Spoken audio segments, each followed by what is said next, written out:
He who wishes to peer into the abyss needs simply to wander through Nodcry on a misty night. The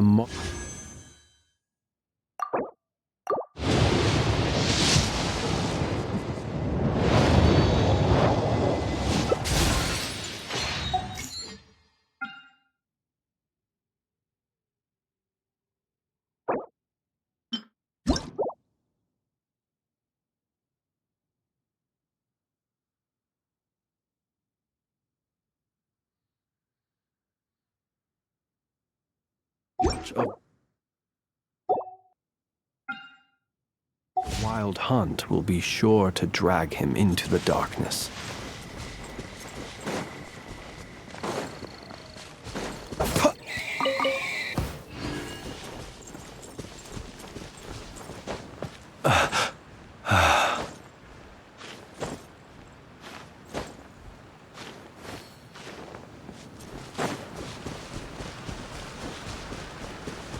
Keep your eyes peeled. He should be around here somewhere. Another guy. That beetle? Preparing for dust up. The wrong test subject. Close your eyes. Observe.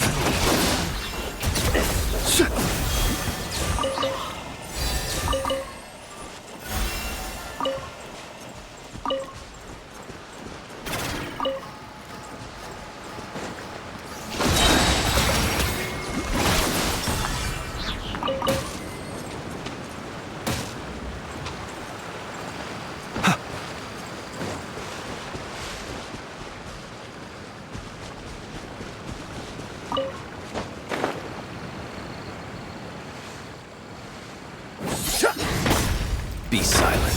Observe. To dust. To dust. Close your eyes.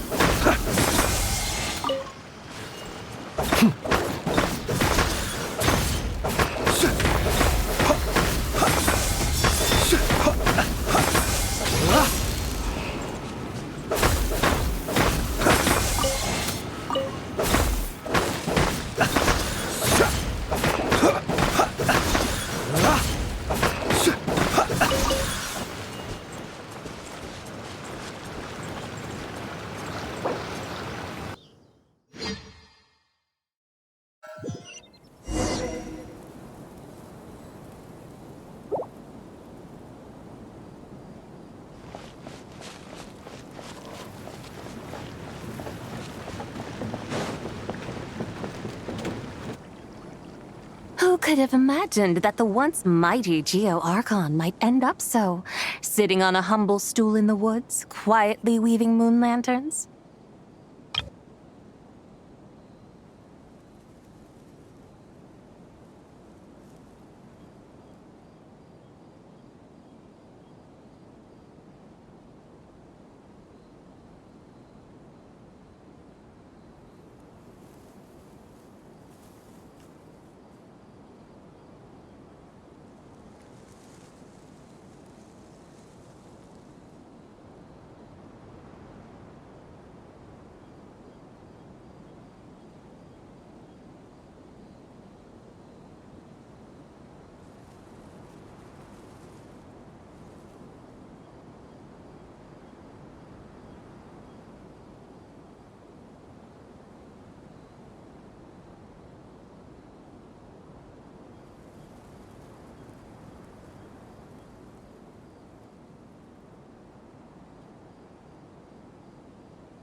You really do look like an old man now.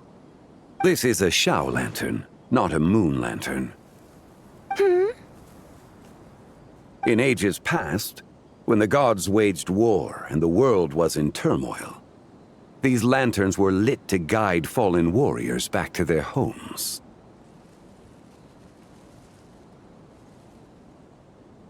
Had you tarried in the mortal realm for but a little while longer, you might have become quite accustomed to them. Even so, It bears such a striking resemblance to the moon lanterns they used to offer up to the heavens. Could this truly be mere coincidence? Perhaps in some sense it is, yet in another, it isn't. For instance, who is to say that some of Langan's magnificent jade did not become part of the very foundations upon which Liyue Harbor now stands? It is conceivable that this ritual was transmitted in such a manner too. Now, let's not let ourselves get carried away. For all its splendor, do not forget that, in the end, even Langan could not escape its heaven-sent fate. Alas, it is just a pity that the little creatures of this world may never again lift their eyes to the moon, even should misfortune befall them. But you, Geolord, now that you rule this realm, why take the trouble, not to mention the risk, to visit one who bears such profound guilt as I? Are you not afraid that you might be sullied by the curse of time that was laid upon me? There is no risk to speak of. At least, not in comparison to that which you took when you defied the heavens all that time ago. As I have stated, time and again, it was not I who defied the heavens. Geolord, the ancient affairs of Langan have nothing to do with me, for I am but one of her deadly selves, severed before her demise. My name is not Zebai, but Zichao. Surely you did not take us for one and the same solely on the basis that we may all assume the form of white horses? Sorry to break it to you, but you seem to have found yourself the wrong white horse.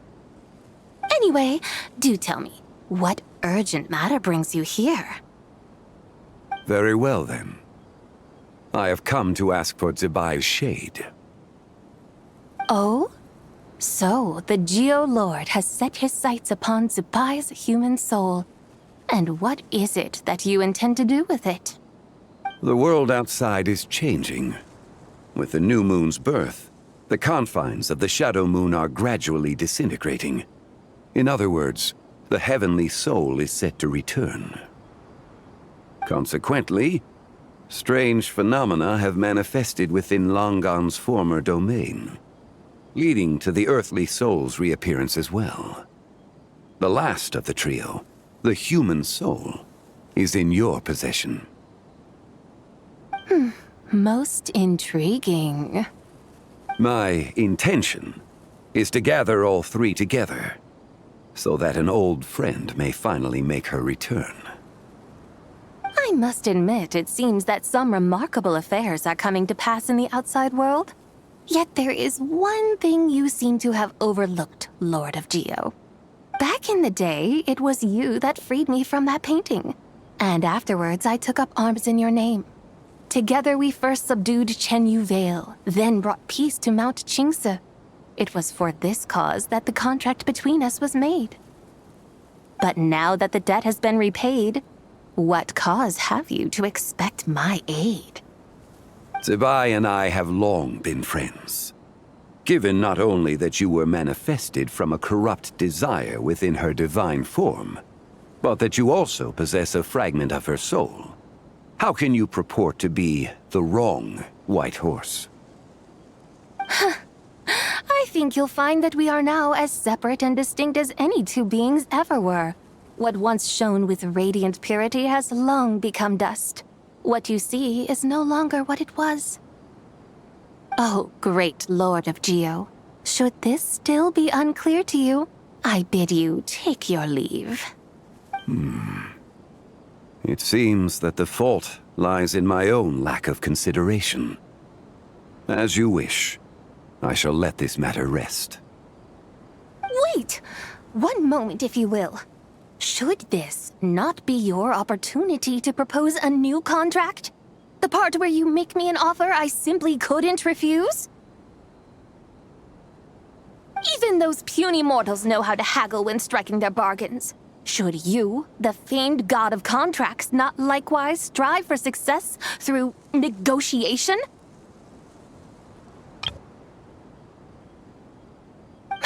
Come now, enough with the posturing. It's time to name your price. Very well. I had, in truth, prepared a new contract for your consideration. I knew you would not come before me unprepared. Yet, you should know that I want for nothing, for I live in the mountains, carefree and untroubled. Occasionally, I even find sport in teasing the mortals who stumble into my presence. Then why persist in telling them those ancient stories? I speak of what transpired before the sky collapsed and the earth sank into itself. That is merely my way of passing the time. And what of it? Would any believe, much less remember, the ramblings of a mountain hermit? Those tales have long since spread throughout the mortal realm. Who? Should my words prove insufficient, I invite you to see the world for yourself. To this end, I have found you a pair of trusty guides. The lantern rite is presently underway in Liyue, and should prove quite intriguing for you.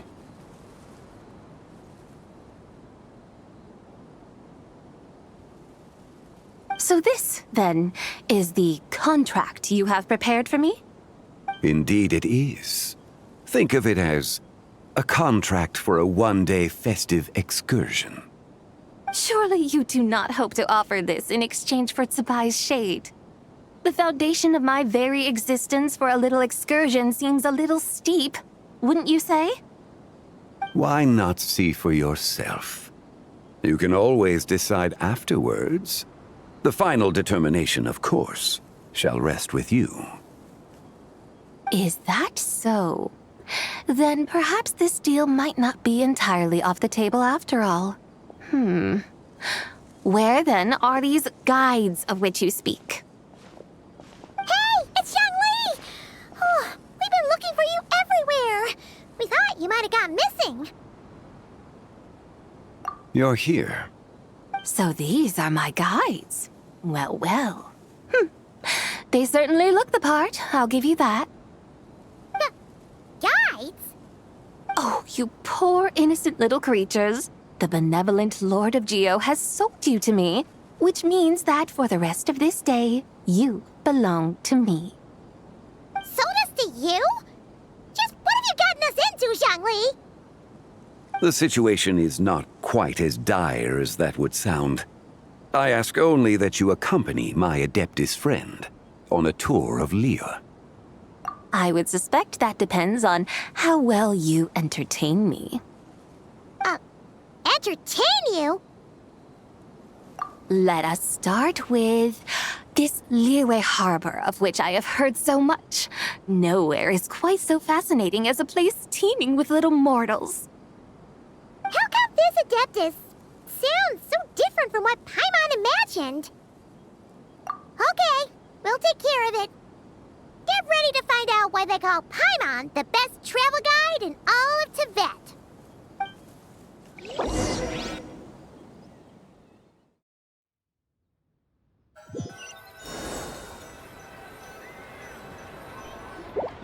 Look!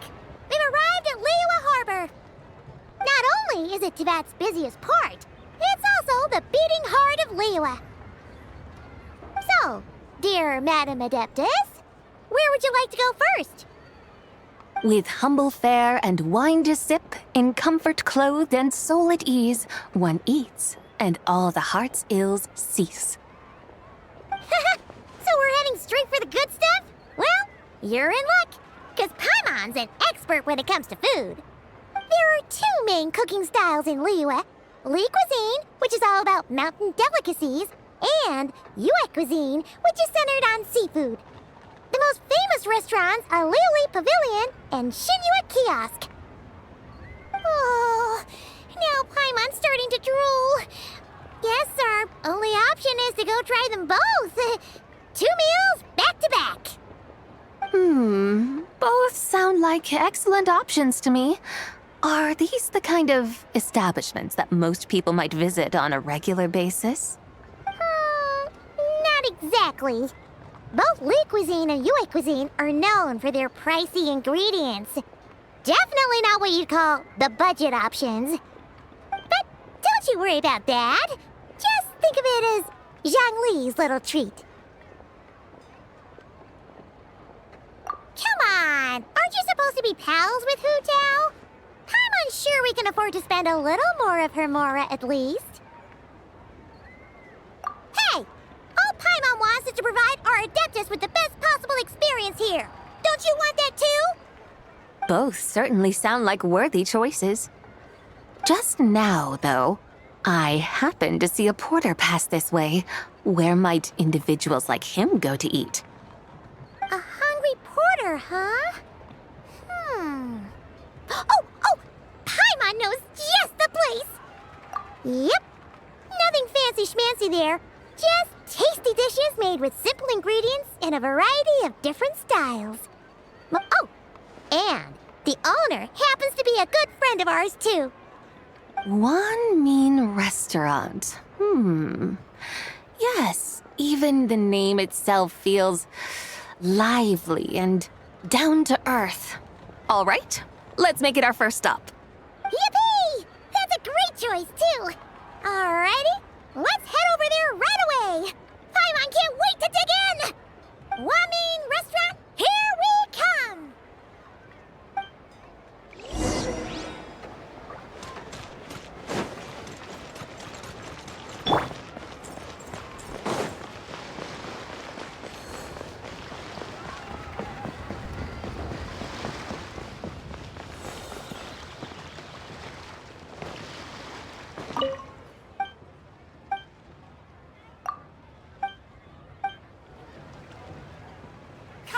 Come on!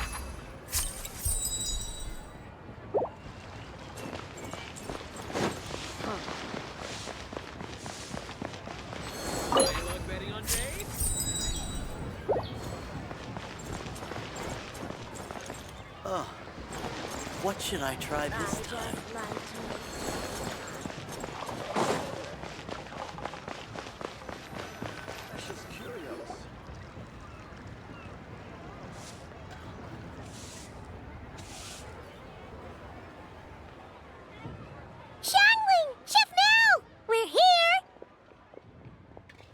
Oh, hello there. What a surprise to see you two. Welcome, welcome. Hey there, Traveler and Paimon. We're a little busy today, so grab a table while you still can. But I don't think I've met this lady before. Is she a new friend? You could say that. Oh, I see. Well, hey there. A friend of the Traveler's a friend of mine, too. Don't worry, we'll take good care of you. Just order whatever you want, it's on the house. By the way, I'm Zhangling. I cook here at One Mean Restaurant. What's your name? Miss Xiangling, have you ever heard of the White Horse Adeptus? Of course. What about her? I am her, and she is me. Huh? You mean you're an Adeptus? Oh, you young'uns crack me up. Come on, Xiangling. You've got to keep up with the times. Haven't you heard of cosplay? It's like a role-playing game where you dress up as famous characters and pretend to be them. Seriously, it's all the rage, and it looks like this young lady is quite the expert.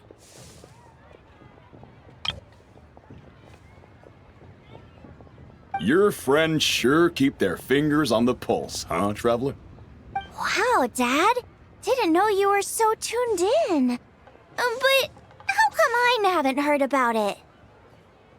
You gotta listen to our customers. Didn't I tell you to spend less time chasing after wild vegetables and more time making friends? You're even more out of touch than I am. Hey, I like making friends too. Isn't that what I'm doing right now? Anyway, even if it is just a costume, is it all right if I still call you White Horse Adeptus? Of course it's all right, because that's exactly who I am. Okay. I can see you're really committed to the role. How about I call you the real White Horse Adeptus instead? In that case, you can call Paimon the real traveler. Yeah, right. You could have at least switched outfits. Puny mortals. Nevertheless, I suppose it might be amusing to indulge in your little charade for a while at least. All right, go grab yourselves a table. I'll come take your order in a bit.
Try something new at the One Mean Restaurant. Hello. May I ask if Miss Xiongling and Chef Mao are here? Yeah, they're just over there. Wait a sec. Aren't you? So, what would you like to...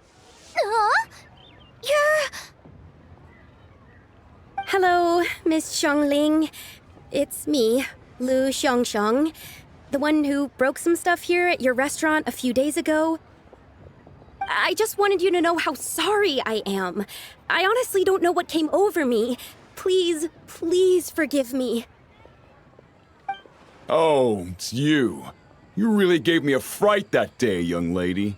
You didn't actually get food poisoning from our blackback perch stew, right? Come on, Dad. She's come to say sorry. It's all right, Miss Lu. You must have been feeling a bit off that day. You're looking so much better now, though. Why don't you grab a table, too? This one's on the house.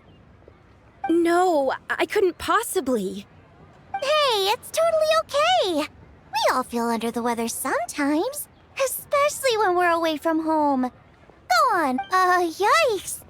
Looks like all the tables are taken. Wanna come sit with us? We've got an extra seat over here. Thanks, guys. So what would you like to eat today? Feel free to order anything you like.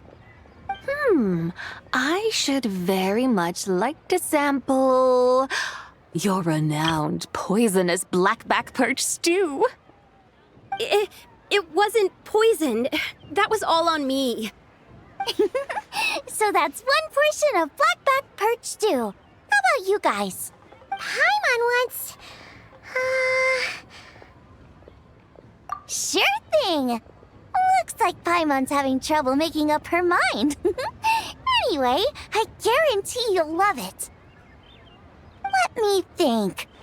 Well, since the blackback perch stew is on the spicier side, I guess it makes sense to balance it out with a serving of stir-fried shrimp. And since it's Lantern Rite season, you better try out the triple-layered consomme and come and get it too. Those are our seasonal specialties.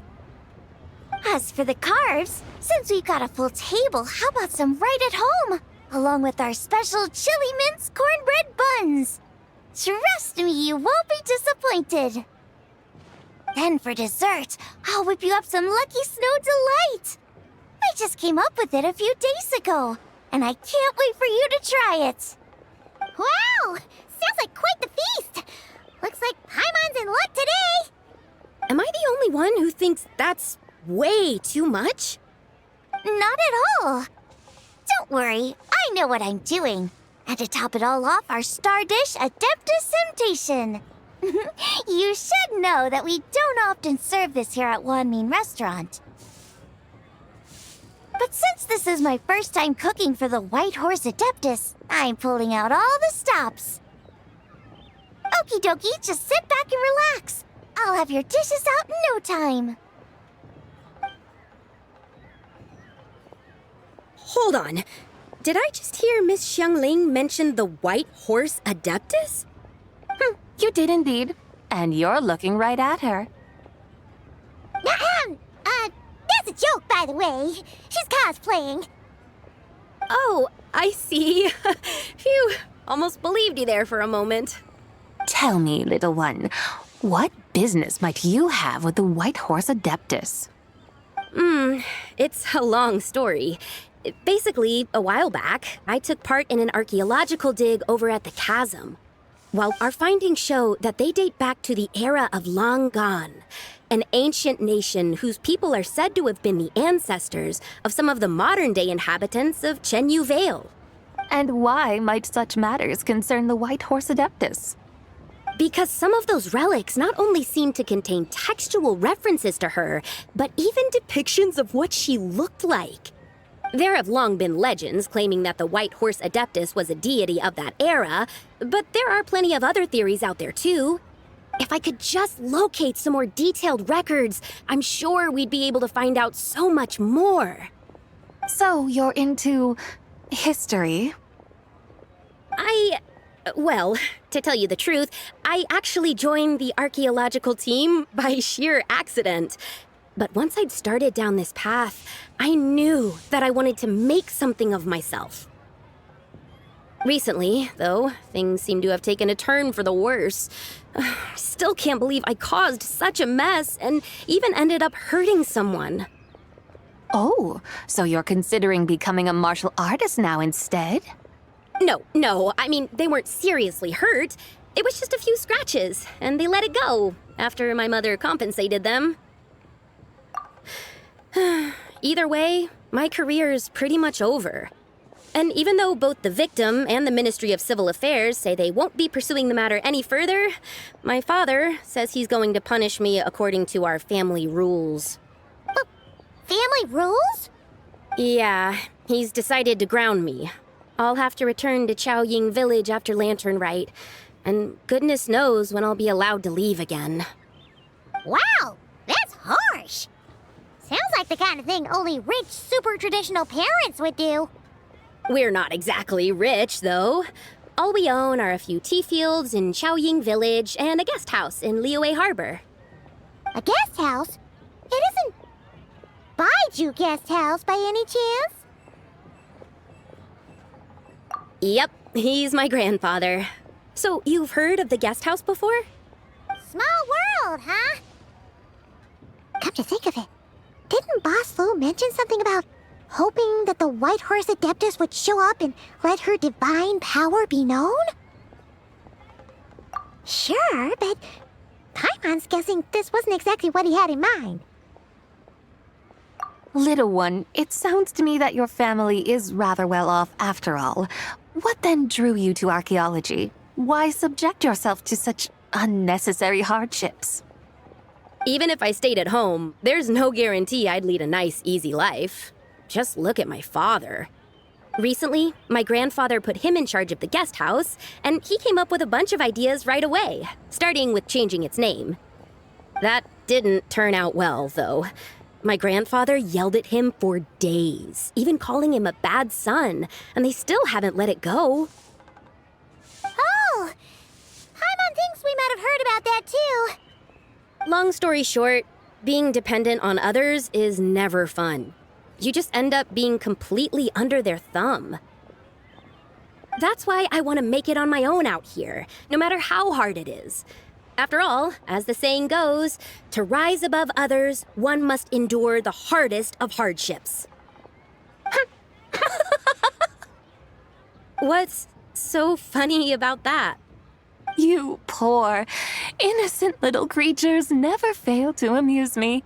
To think you would endure all manner of hardships in your brief time on this mortal plane, and all that merely to rise above others. I would have thought that the wiser path would be to simply roam this world as I do. Huh? Tell me, what is it that you truly delight in? Archaeology? Martial arts? Tea planting? Or perhaps the keeping of a guest house? What I delight in? Yes!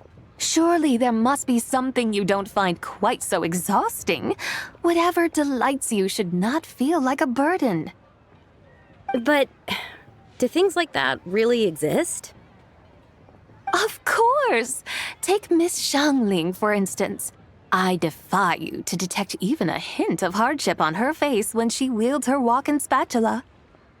So, since it seems you are resolved to tread the rocky path, you should strive with all your might to pursue that which brings you delight.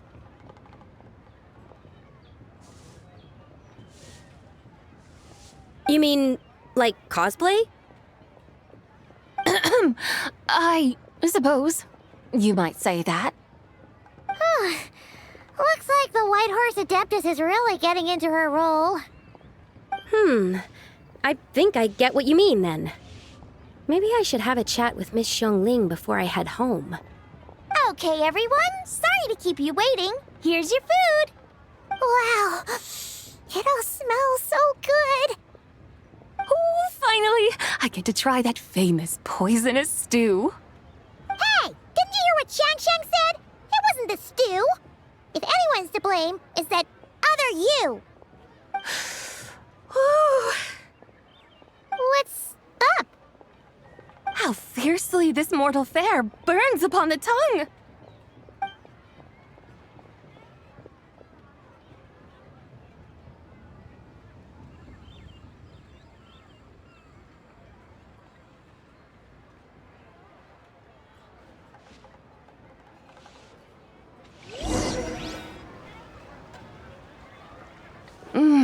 Most satisfying as poisonous stews go.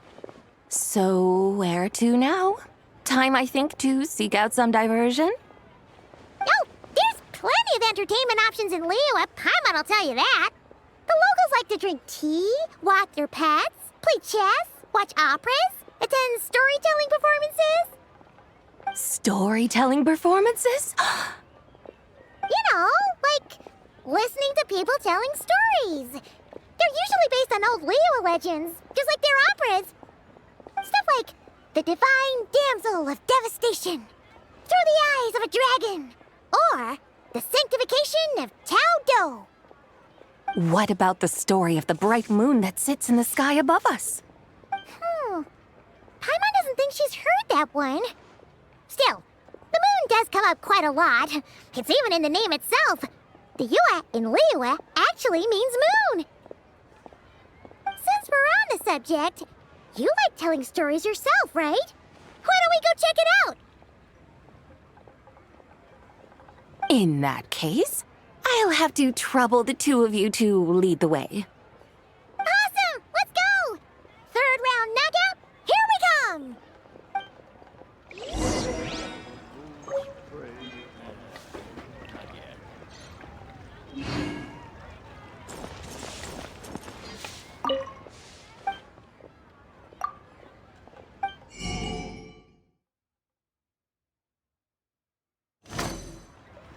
Cheap and tasty chop suey! Wow.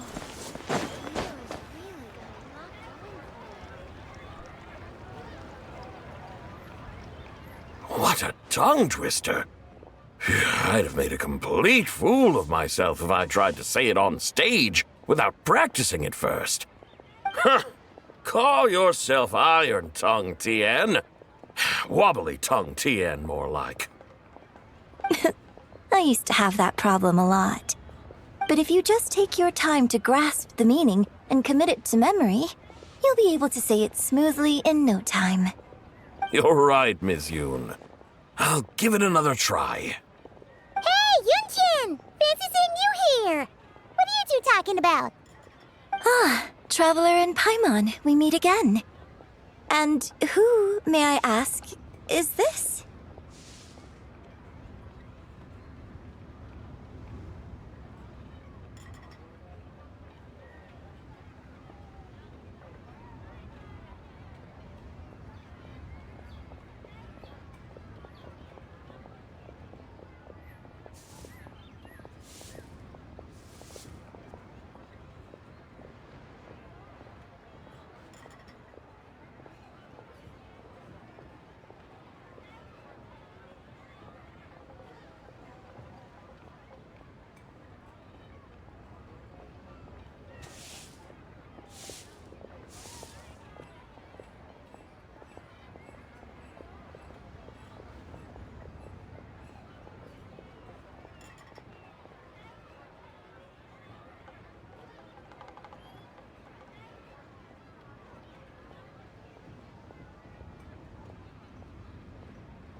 You may call me the White Horse Adeptus. The White Horse Adeptus? She's not really an Adeptus. I see. Well, it certainly looks like a lot of fun. Oh, funny you mention it. This type of thing is actually something I'm quite familiar with. Once, to perform Through the Eyes of a Dragon, I decided to imagine that I was Rex Lapis himself. It was the only way to truly inhabit his mindset and understand his resolve to quell those demons.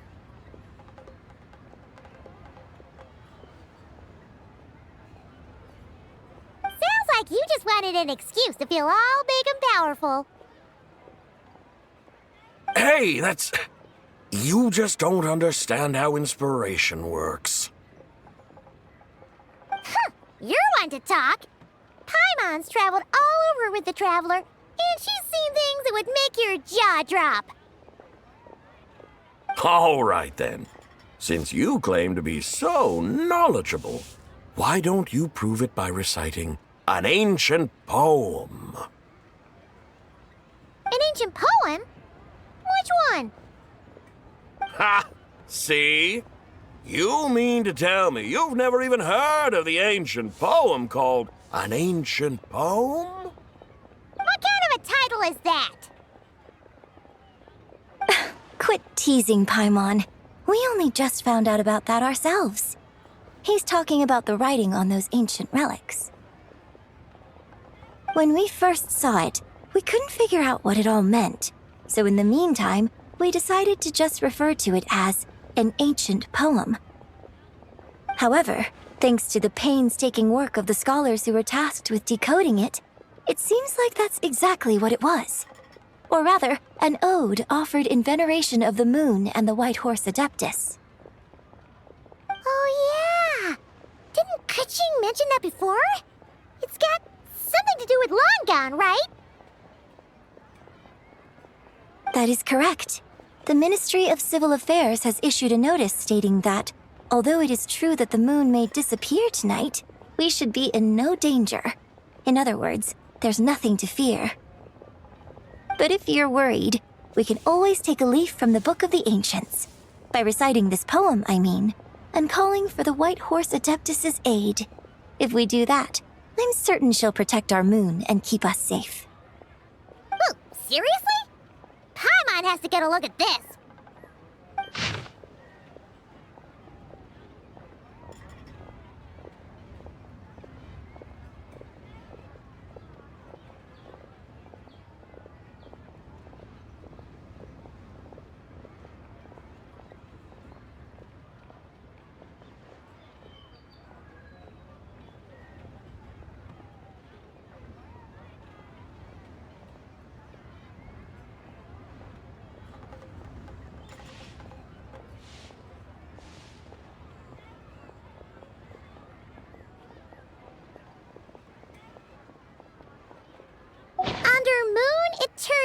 in radiant night, a maiden grants silk, soft and light? Wouldn't have had that supposed to mean? Under moon iridescent, in night divine, blah blah blah, something cloth so fine. Something about fields being plowed, something else about seeds being sown from the earth. Seriously? What is this? The fields are plowed, the seeds are sown, and from the earth, life is grown. Whoa! You did that without even looking! Bravo! Bravo! We have an expert in our midst. Looks like this young lady really does know her role inside out. If I didn't know any better, I'd have taken her for the real deal. That's because I am the real deal. That's the spirit. This is exactly the kind of mindset I was talking about. Behold, mortals, I am none other than the indomitable Rex Lapis himself. Kneel before my godly splendor. Believe me, young lady, I know exactly why you do it. Back in the day, I was just like you. I must say you are rather amusing as mortals go. Miss White Horse Adeptus, it is a great pleasure to make your acquaintance today. I have some questions regarding the poem, and I was wondering, perhaps, if you might be able to shed some light on it? You want me to explain the full meaning of its verses? Your guidance would be much appreciated. Fascinating. Tell me, do all the people of Liyue still express such reverence for the ancient ways? Well, it's true that we hold a deep fondness for our history, but it is hardly our only pursuit.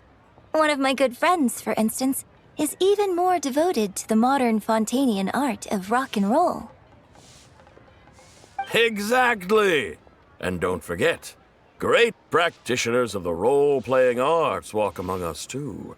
People like me and you, young lady. Yes. So rather than placing too much emphasis on our reverence for the ancient ways, it might be better to say that here in Liyue, 100 passions bloom, each with a voice of its own. I see. Then, I suppose it wouldn't do any harm for me to enlighten you. In truth, it is but a simple poem of blessings. Its meaning is this. As the eternal moon rises in the night sky, a maiden adorned with lustrous jade descends upon the earth. She blesses the kudzu vines and mulberry leaves so that they may be used to make coarse cloth that is nevertheless soft, light, and comfortable to wear. As the iridescent moon rises in the night sky, a maiden adorned with lustrous jade descends upon the earth. She blesses the kudzu vines and hemp so that they may be used to make fine, luxurious cloth.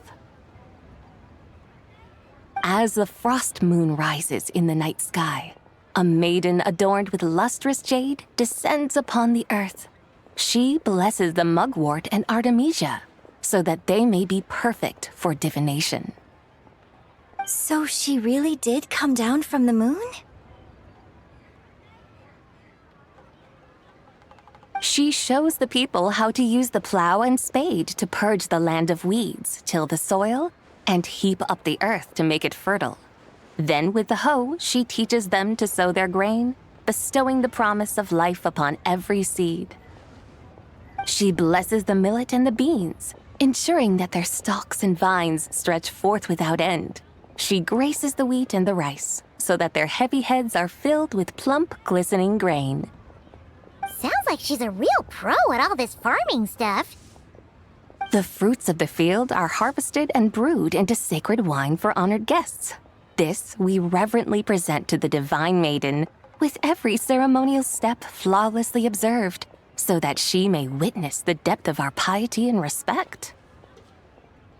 Oh, divine maiden, How can your graceful presence in the sky not seem like that of a fairy descending from the heavens? O divine maiden, how does your pure and radiant form not resemble the guardian spirit of our land? I send my heart's desire, ascending to the heavens, beseeching you to grant us good fortune and blessings in the coming year. Huh? So, that's what it's supposed to mean? I find myself speechless. Moved beyond the power of words to convey. Oh, young lady, you have shown me the heights to which a true role player might aspire. A truly remarkable performance. I did not anticipate that anyone could unravel this poem with such depth and clarity, and so soon after the Ministry of Civil Affairs notice, too. I'd even begun to consider myself somewhat versed in the matter, but as they say, there's always someone more knowledgeable out there. Allow me to extend my thanks to you, Miss Whitehorse Adeptus. You are far too humble, young one. I must confess, it is I who have been surprised, not only by you, but also by this Liyue harbor of the present day. Ah, so you're not from Liyue.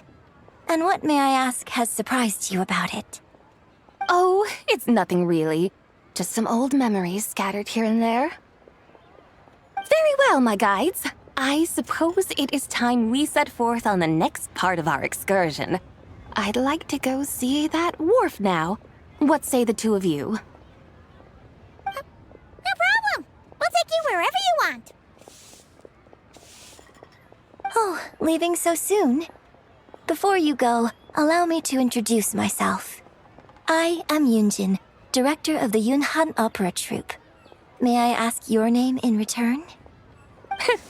My own name is scarcely worth mentioning, but since you asked, perhaps I'll tell you the title of that poem instead.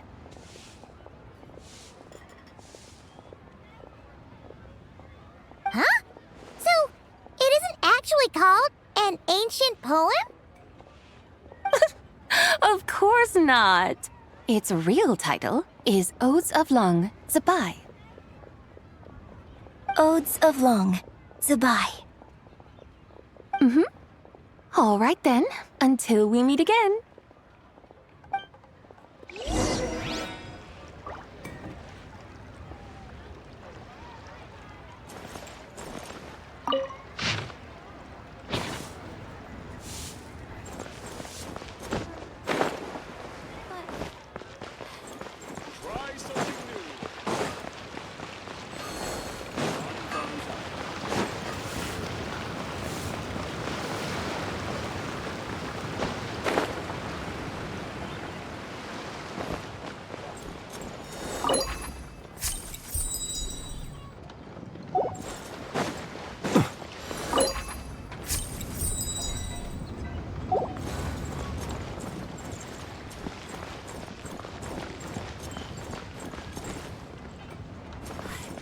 Times speedy equals... whatever. I'll just count them.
Ganyu! I almost forgot to mention. On my recent trip to Nodcry, I came across something really fascinating in the Frost Moon Scion's library. I found records in their collection of another divine envoy living on the moon. A divine envoy on the moon? You don't think it could have been referring to the White Horse Adeptus too, do you? No way to say for sure. Still, the similarities between our legends are intriguing, to say the least. Isn't it amazing? Especially when you consider how far apart we are. It truly is. We might live in different lands, but when we look up at the night sky, we all see the same moon and stars. Right? It's like we're all bound together, no matter where we are. When you think of it like that, it's almost as if our friends from other nations will be right here celebrating with us. Isn't that a wonderful thought? No wonder you were so excited to go see the giant lantern when you first got back. Sounds like you're a real fan of the White Horse Adeptus, huh? I guess you could say that. Just a pity she's so elusive. Even Granny's never met her, you know? Maybe she really is just a legend after all. Hey, Yanfei and Ganyu! Trust, Paimon. The White Horse Adeptus is as real can be. Huh? Oh, look! It's the Traveler and Paimon! Feels like I haven't seen you two in, like, forever. Happy Lantern Rite. It's so good to see you again. Hey, you two. Happy Lantern Rite. Did I hear you right just now, Paimon? Does that mean you've actually seen the White Horse Adeptus? She has indeed. And now, so have you. And you are? Why, who else? The White Horse Adeptus, of course. Could you maybe start with something else next time? You're the White Horse Adeptus? That's right. Allow Paimon to introduce you to our new friend, Zichao. She's been low-key obsessed with cosplaying the White Horse Adeptus ever since we met her. I see. Well then, greetings, Miss Zichao. My name is Yanfei, and recently I've been low-key obsessed with learning everything I can about the White Horse Adeptus. I'm sure the two of you will get along like a house on fire. Oh, and by the way, I'm Ganyu. So, Miss Zichao, you must be here to see the giant lantern too, right? A horse-shaped Zhao lantern? Is that what I think it is? That's right. A lantern made to honor the White Horse Adeptus herself. Isn't it gorgeous? Huh? What are you laughing at? Both the lantern and myself. What do you mean? Oh, this lantern truly is an artistic masterpiece. But tell me this. Have any of you ever seen a horse before? Come to think of it, Paimon can't remember ever actually seeing one herself. What about you, Traveler? Oh, this horse appears to be mid-trot, but it has adopted what is called a lateral gait, where the legs on one side of the body move together in unison. A rather rare sight indeed. Just now, I suddenly pictured myself, I mean, the White Horse Adeptus running the same way. The image was so absurd, I could barely contain my mirth. Oh, really? I never knew that. You learn something every day, huh? Oh, come on! It's basically a giant piece of fan art! Who cares if it's different than the original? I was merely laughing at my own ignorance. I came here thinking that the White Horse Adeptus's tale had been long forgotten. Yet here I am, gazing upon a lantern made in her honor. Well, you couldn't have been more mistaken. There are so many tales about the White Horse Adeptus, I'm starting to lose count. Just off the top of my head. Just so you know, Yanfei, We've heard it all like a million times before. Uh-huh. But there's one thing I can guarantee that you haven't. Huh? You mean like a new chapter of her stories come to light? Mm-hmm. And I heard it from Ganyu just yesterday. Hey, why don't you share it with the others? Sure, no problem. Where to begin? Do you guys still remember what Liyue's Moon Chase Festival is about? Of course! It's a festival held in honor of the Stove God. That's right. But it took a really long time for the Stove God Festival to become what it is today. In its earliest form, it was actually an adeptal ritual known as the Moon Chase Rite. Paimon remembers Madame Ping mentioning that before, but she never explained exactly what it was. According to Cloud Retainer, the Moon Chase Rite was originally a ritual meant for communicating with the moon. Communicating with the moon? But for what purpose? At first, Cloud Retainer wasn't entirely sure either, as it was always Rex Lapis who performed the ritual. Whoa! Rex Lapis did it himself? Must have been a really important ritual. That's right. Unfortunately, despite numerous attempts, they never actually received any response from the moon, which is why they eventually stopped performing it. But then, just yesterday, Kutching took a picture of the moon being obscured by a dark hole to Cloud Retainer and asked if it had anything to do with the Moon Chase Rite. The moment Cloud Retainer saw it, it suddenly dawned on her that the rite might have been an attempt to reach the White Horse Adeptus all along. Does that mean Zhang Li's been trying to bring back the White Horse Adeptus all this time? So how about that? Bet you never thought there might even be a link between the White Horse Adeptus and the Moon Chase Festival. If Kutching hadn't taken that picture to Cloud Retainer, we would never have known any of this. This is probably what Kutching was referring to that day when she mentioned there were some ideas she wanted to follow up on. So, Geo Archon. All this time, you've been striving to awaken her. Huh? What do you mean, awaken? Nothing. What I truly meant to say was, this new insight you've provided has been truly eye-opening. Oh, by the way, my trusty guides, I've been meaning to ask, where in Liyue Harbor might one enjoy an expansive scenic view? Huh? We're off to the next stop already? But Paimon's barely done digesting that lore bomb just now. All the more reason to find the right spot to let it sink in. Oh, so that's what you're up to. A tour of Liyue Harbor?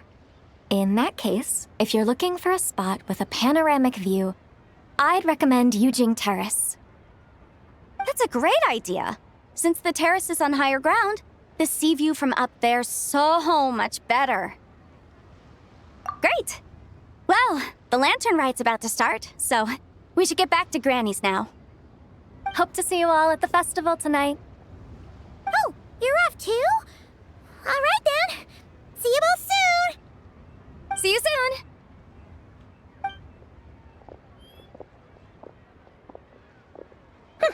Very well, my guides. What are we waiting for? Okay, you're the boss. Yujing Terrace it is. After all, the customer's always right. Something else you needed to do? Oh, Paimon likes that idea. And what, may I ask, is a photo? It's this awesome invention that lets you record moments in the blink of an eye. Except, you've gotta try not to actually blink. Oh? What must I do in preparation then? Nothing. All you gotta do is choose a pose. The Traveler will handle everything else. Come on, let's give it a try.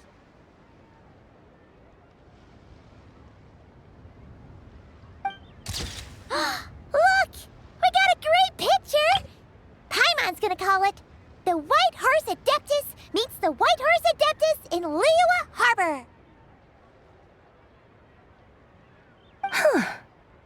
even discovered a way to preserve moments in time. Now I truly am curious to witness what else these mortals might accomplish. Very well. Let us proceed. Eugene Terrace lies in that direction, does it not? Hey, wait for us!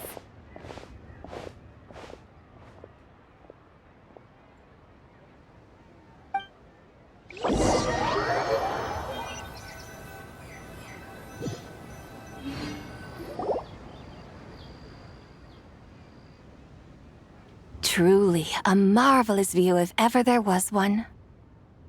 It seems the charm of this Liyue harbor is only heightened by the sun's dying light. And soon, people will start releasing their shell lanterns to mark the most important day of the year.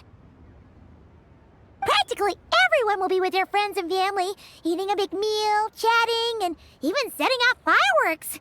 Trust Paimon, it'll look even more amazing then. What do you say? Want to stay to see that? No need. Let us bring this weary day to a close. Weary day? You mean you didn't enjoy your tour? I had imagined you would arrange for me to witness some grand spectacle. Perhaps the descent of divine beings, the manifestation of the sacred before mortal eyes, or the appearance of a selfless hero come to aid the helpless and downtrodden. Or, should that not come to pass, then at the very least spend a little more coin. For that, it seems, is how one finds true enjoyment.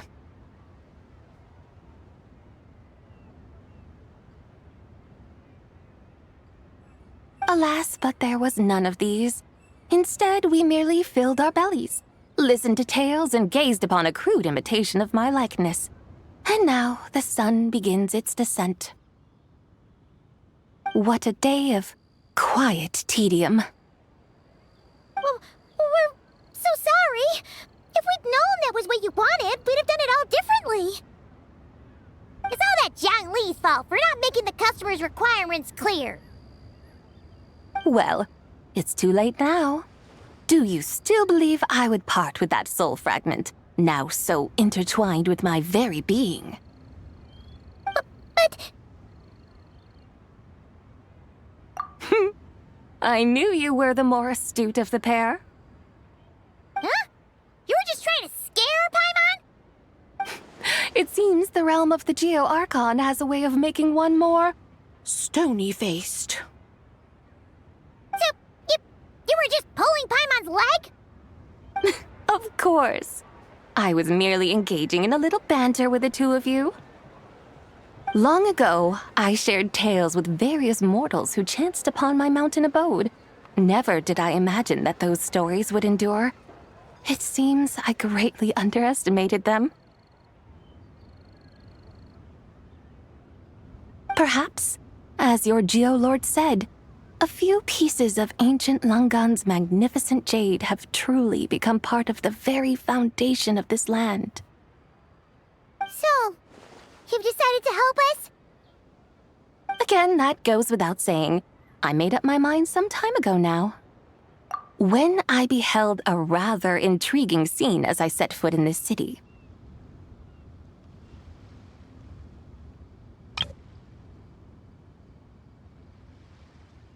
I saw porters passing through the alleys, setting down heavy wooden crates from their weary shoulders. Peddlers pushing carts as the kites and lanterns upon them rustled gently in the breeze. I saw cooks cooking, actors acting, scholars reading, soldiers marching, children playing, elders resting, officials officiating, and the common folk absorbed in this or that, reveling in the simple joys of life. Some, it seems, have already found that which stirs their hearts, while others continue to fret, troubled by uncertain futures. Yet, in this gentle and serene order, each holds fast to their anticipation, not only for the celebrations to come, but also for the first light of the morrow.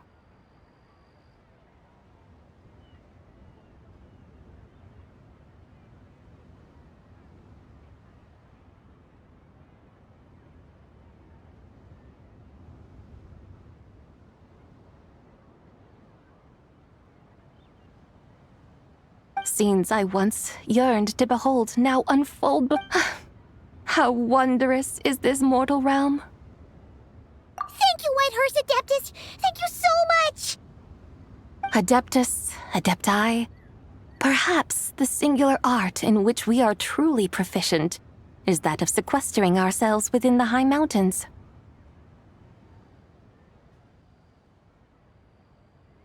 But once we leave our mountain refuge, we find ourselves drawn back to mortal ways all the same. So, it is I who should offer my thanks to the two of you. Traveler, Paimon, you have made this day more delightful than any I've known in a long, long time. Come now, and take what it is you need. You mean, like, right now? But don't you think we should wait for Zhangli? That won't be necessary.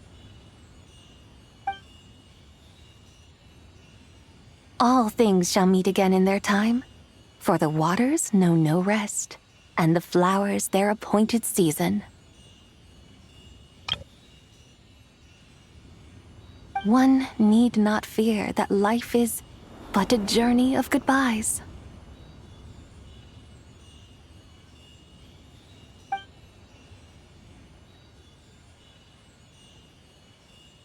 Is she gone?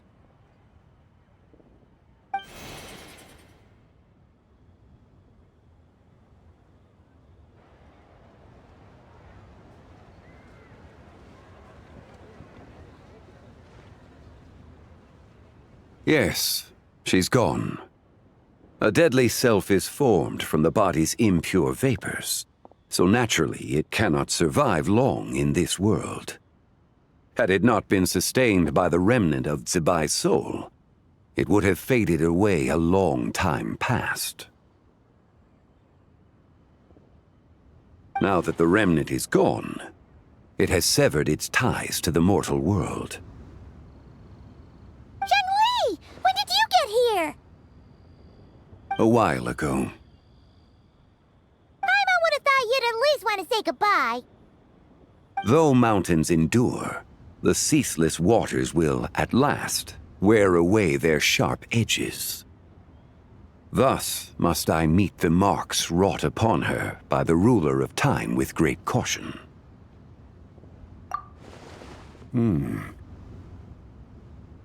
It may be goodbye for now, but someday we will meet again. Really? And when might that be? Who can say for sure? Year, or maybe tonight, at the Lantern Rite.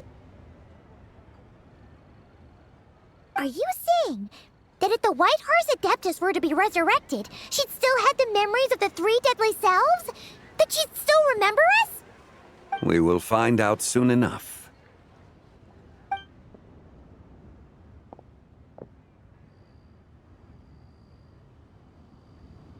It is time. The rite is about to begin.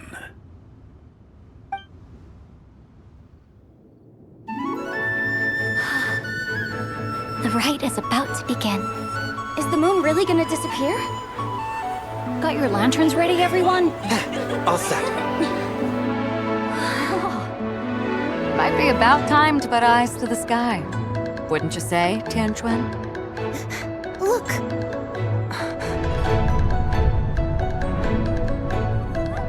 When the sun's out, eat the sun. When the moon's out, eat the moon. Whoa, is this the lunar eclipse? Under moon eternal, in radiant night, a maiden grants silk, soft and light.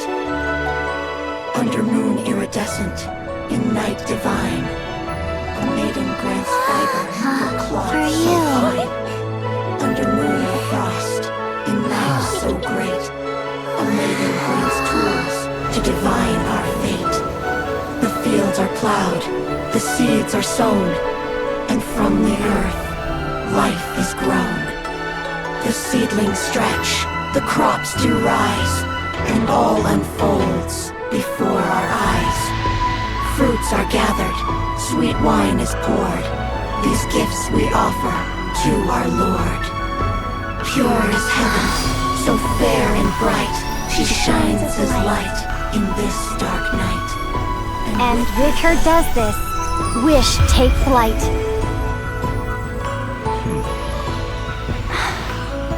Devoted soul, scattered and unbound. Let this lantern guide you home. By its light be found.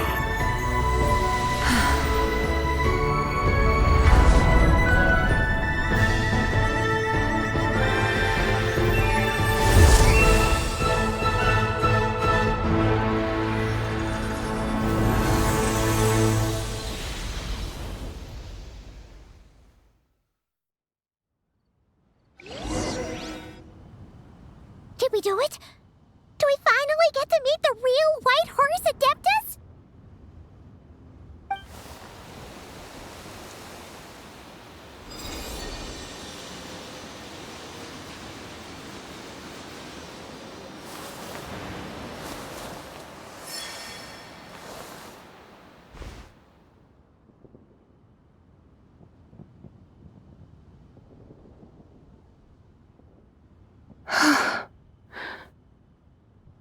This place. Where am I? A familiar land, now known by the name of Liyue. Liyue? The peaks adorn the clouded moon. Then, who might you be? Oh no! She seems to have lost all her memories after all. And those countless lights in the sky, what are they?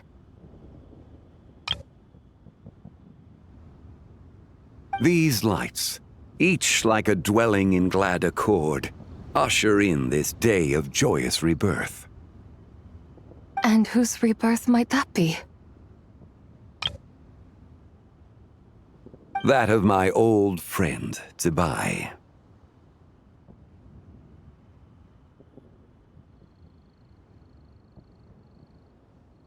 Zibai?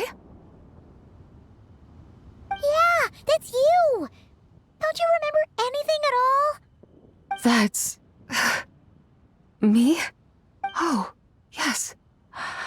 The envoy of the Lunar Palace. My name is Zibai, indeed. Then you must be... the Lord of Geo, Heaven's Star. Many years have passed since we last saw one another. Zibai, my friend. Welcome home. Home? But why does this place, this Liyue, feel at once so strange and yet so familiar? Who you are? Who are you?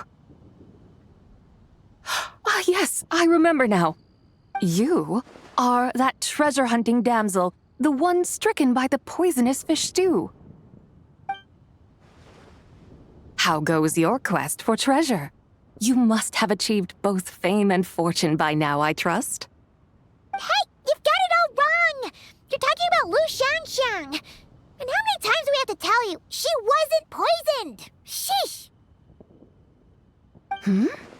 But I could have sworn... Oh, that's right. You're that impudent blonde youngster who kept meddling in my affairs.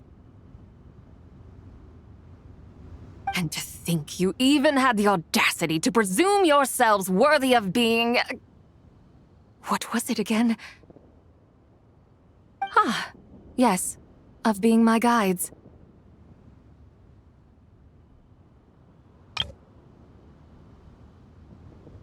How very wonderful to see you again, my most faithful and beloved guides. I trust all has been well in my absence? Well, she finally got it right.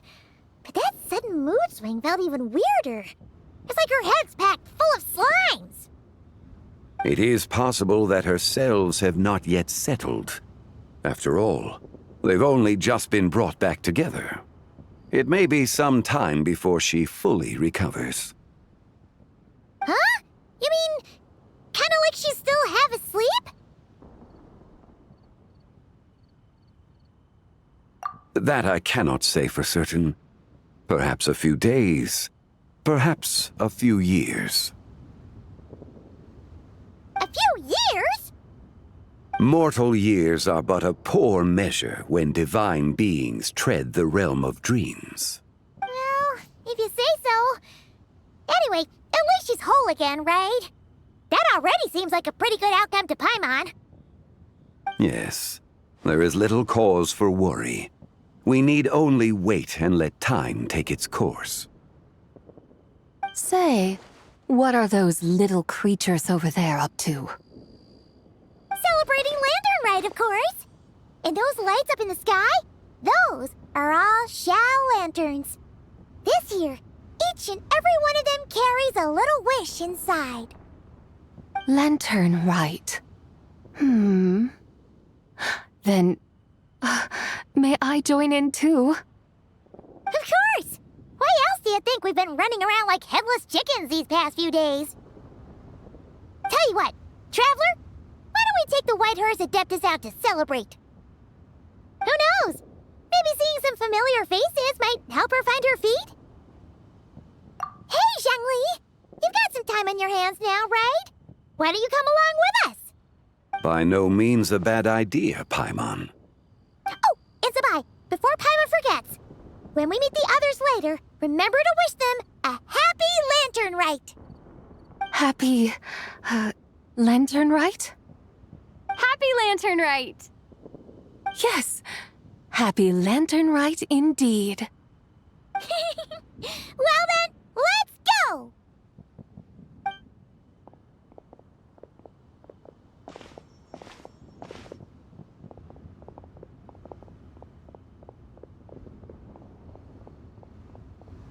Lantern Rite. A night of joy, reunion, and moonlit blessings for all.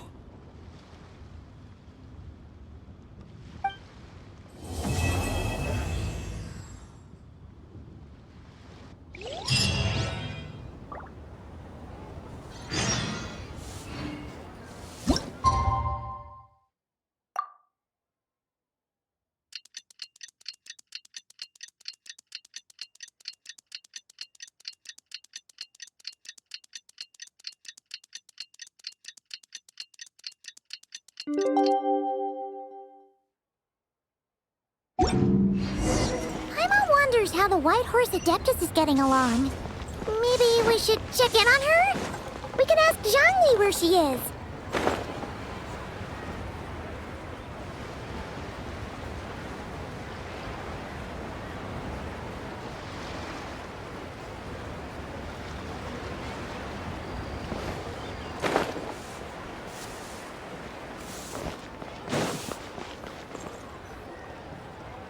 Oh, looks like Zhongli hasn't stopped by for tea today. Hey, are you two looking for your friend? Try going up that way. Is Zhongli up that way? No, but that young lady who was dressed up as the White Horse Adeptus the other day is. She's your friend, right? I just saw her head toward Wan Min Restaurant. I was wondering why she was eating alone. But then you two showed up hot on her heels. Oh, what luck! We were just on our way to find her. But what's she doing at Wan Min Restaurant? I have no idea. I said hello, but she completely ignored me. She couldn't have forgotten who I am, right? I mean, we're kindred spirits, aren't we? Maybe she's still half asleep, but her brain might be a little fuzzy. Oh, that makes sense. I was wondering why her eyes were so red. Her eyes were red? Oh, that doesn't sound good. You young people, staying up all night because you think you're invincible. Look at your friend. Missing out on sleep so she can pretend to be the White Horse Adeptus. That's where that leaves you, you know. A word to your friend from someone who's older and wiser. She really needs some rest. Oh, Paimon won't be so certain about the older and wiser part. Yeah, what was that? Hurry along, then. Oh, and don't forget to come back and check out my Rex Lapis cosplay when you're done.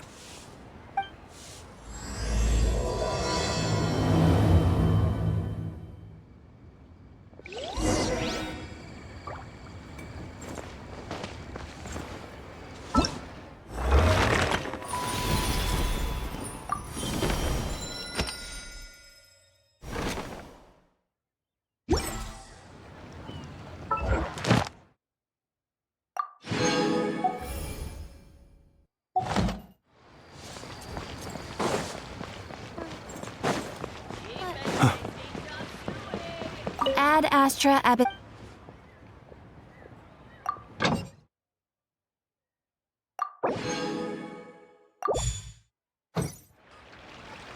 Ad Astra...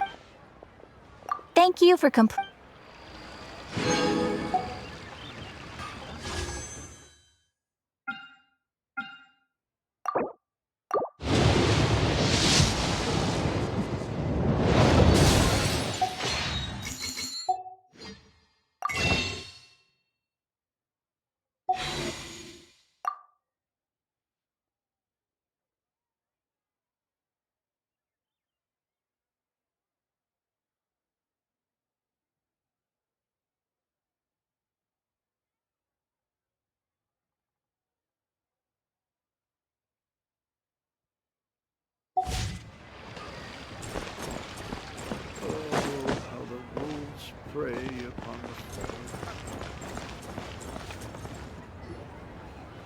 Where's the proprietor? Come out and see me at once!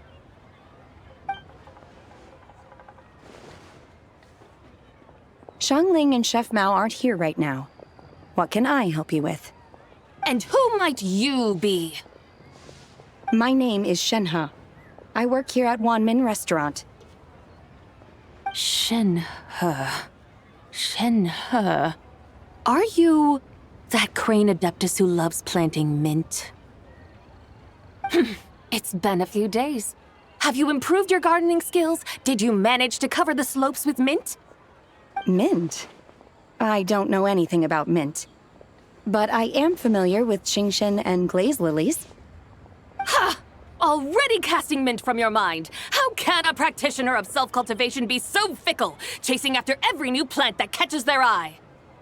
I'm not sure I get what you mean. Are you delirious from hunger? Would you like something to eat? Shenhe! White Horse Zabai! So this is where everyone is! Traveler, Paimon. It's been a long time. Happy Lantern Rite. Is this customer a friend of yours? Don't mind her, Shenhe. She's just a little cranky because, she didn't sleep well last night and she's only just woken up. Look how red her eyes are. I see. In that case, Miss Zabai, I have a tonic here infused with Qingshen. It's cool and soothing when applied to the eyes. Would you like to try a few drops? Stop right there!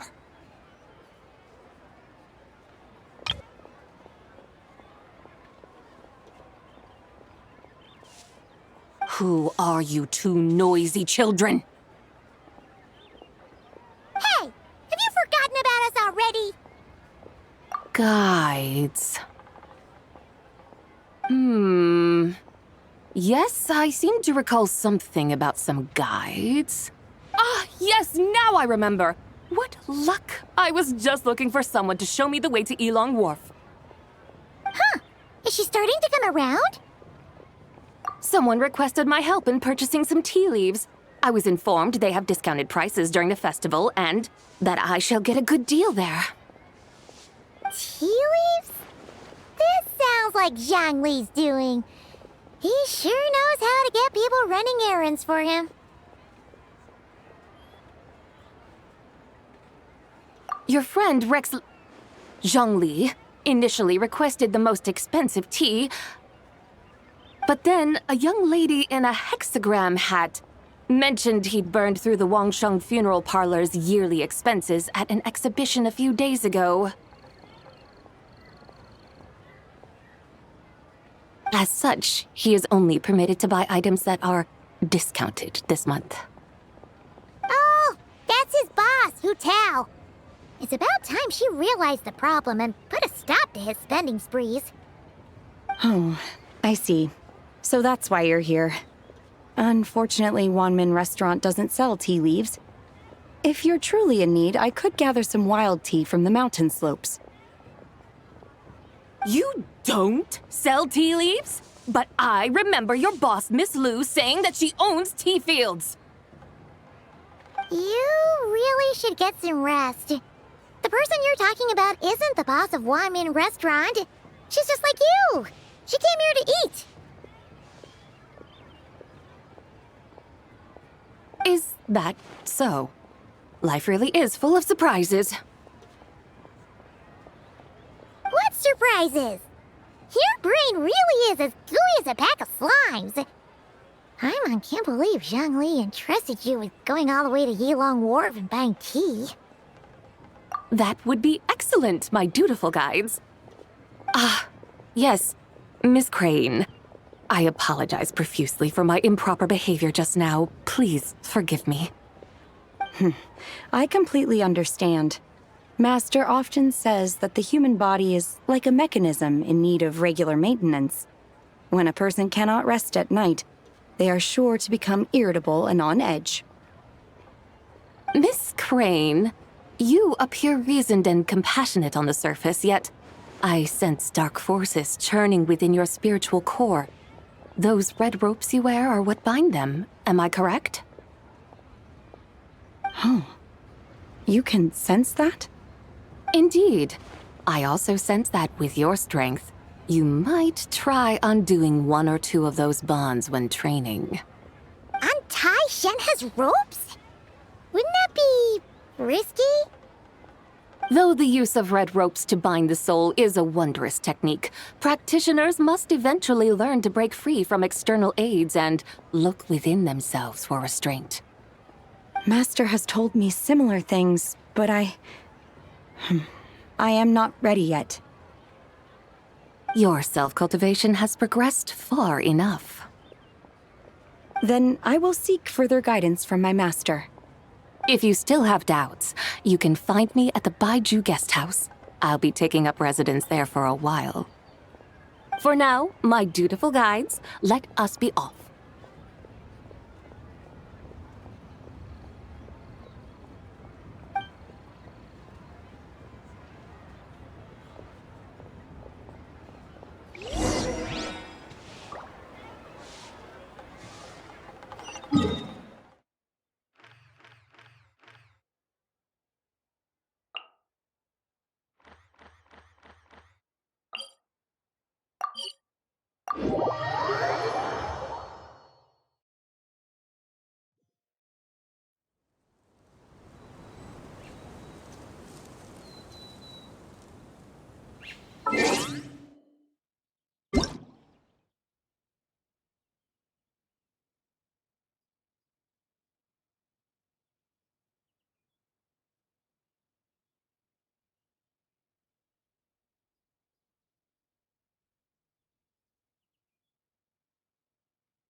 Wharf? How do town over there, not Elong Wharf. I sense a familiar scent wafting through the air.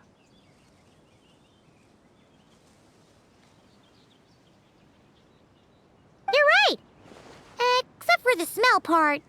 Paimon doesn't. That is because this scent is the essence of jade, which can nourish the spirit. Oh, yeah! Shenyu Vale does have a lot of jade, but Paimon didn't. Naturally, this has reminded me of something. And what's that? A few simple tricks for mastering one's power.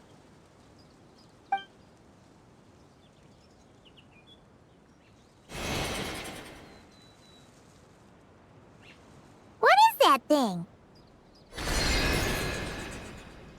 I'm sure you've been to Elong Wharf many times before, but I wonder if you've done so while cruising through the air. You've been such dutiful, dedicated guides, so allow me to offer this fresh experience as recompense.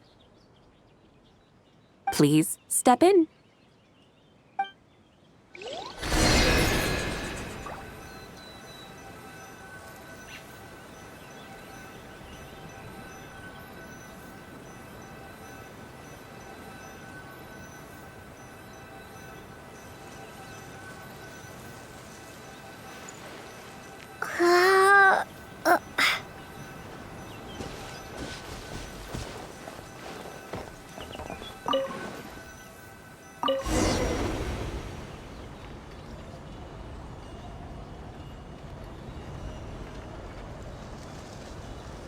This is amazing! Paimon feels just like an Adeptus flying through the sky. What is this thing? I created it from my memories of the chariot of the Lunar Palace. Many years have passed since I last laid eyes upon it, so there may be some discrepancies. Nonetheless, it is functionally much the same. A lunar chariot? Wow! Paimon never imagined she'd get to ride in one. So, Sabai, does that mean you used to work on the moon? Work. That's an interesting way to phrase it, though I suppose you are correct. I was once an angel, a member of a race tasked with guiding humanity. Then, graced by serendipity, I became a moon envoy. Huh? What's a moon envoy? Some kind of super important angel? As you would understand it, a moon envoy is a job title. Any angel, or non-angel, can become a moon envoy. Does that mean you're not the only one? Of course not. Though my memories are still hazy, I vaguely remember some of my colleagues. There was one who liked to take on the form of an ibis. An ibis? Could it be... Can all moon envoys turn into animals? Does that mean Lauma could take that job? She can turn into a deer, and moon chanters are some sort of Luna envoy anyway, right? Moon chanter? I have no idea what those are. Oh, okay then.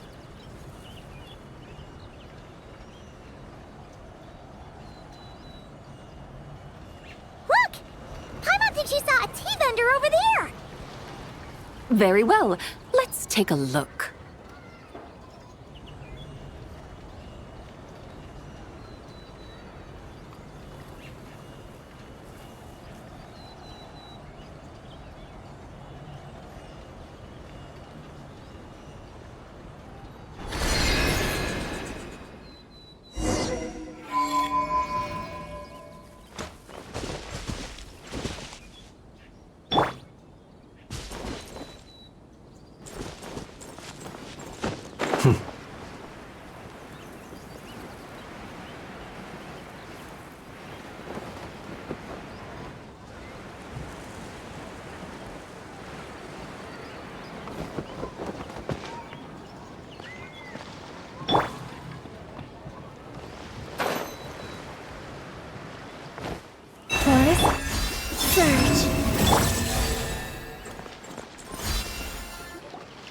Welcome. Please have a look around.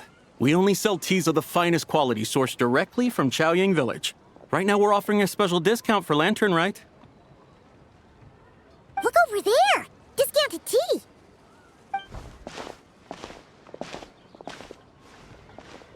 Dear customers, are you looking to purchase some tea leaves? I can see from your bearing that you are no ordinary customers. My humble shop has some exquisite teas that should satisfy your more refined tastes.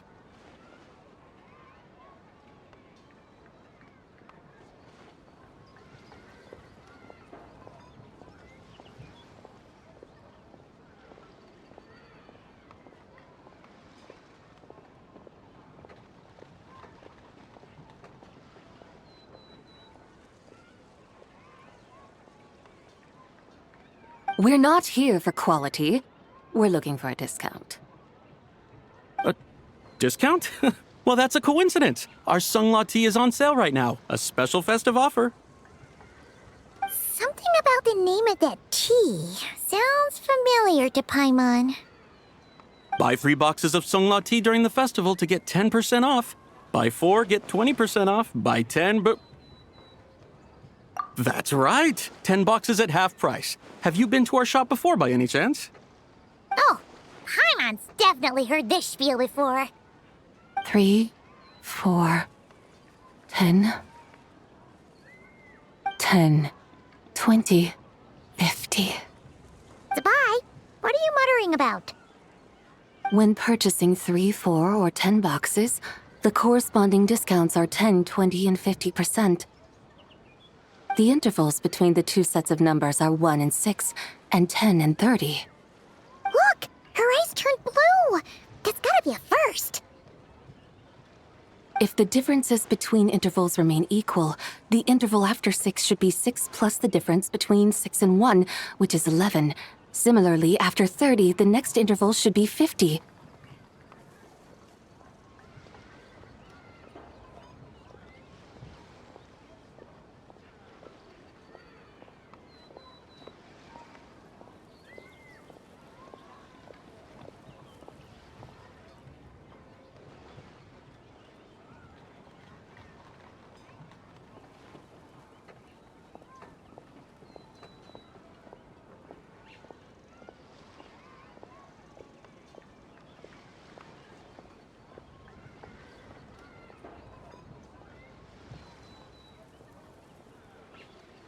Therefore, extrapolating upward, the next two numbers in each set should be 21 and 100.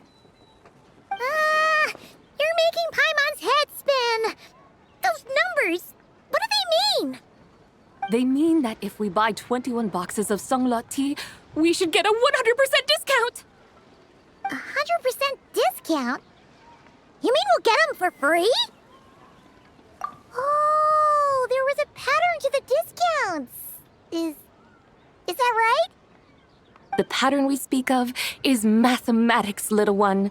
A pattern that is always right. That's amazing! You're a shopping genius, Zabai! Oh, wait. Something feels off here. I had no idea our shop's discounts were tied to the laws of nature. I've learned so much from you, dear customer. No need to thank me. Now, please give us our 21 boxes of free tea. Wait! What's the matter? Paimon just realized what it is that's not right. It took you long enough. We got the short end of the stick! Think about it. If we don't have to pay when buying 21 boxes, then if we buy even more, the vendor should be paying us money instead, right? Huh? Hey, Zabai, work this one out. If we buy 100 boxes, we'd make loads of money, wouldn't we? It stands to reason. Wait a moment, dear customers. Don't you think you're haggling a little too hard? You are the one dictating the discounts. We're simply extrapolating the numerical patterns within. As such, we are hardly haggling.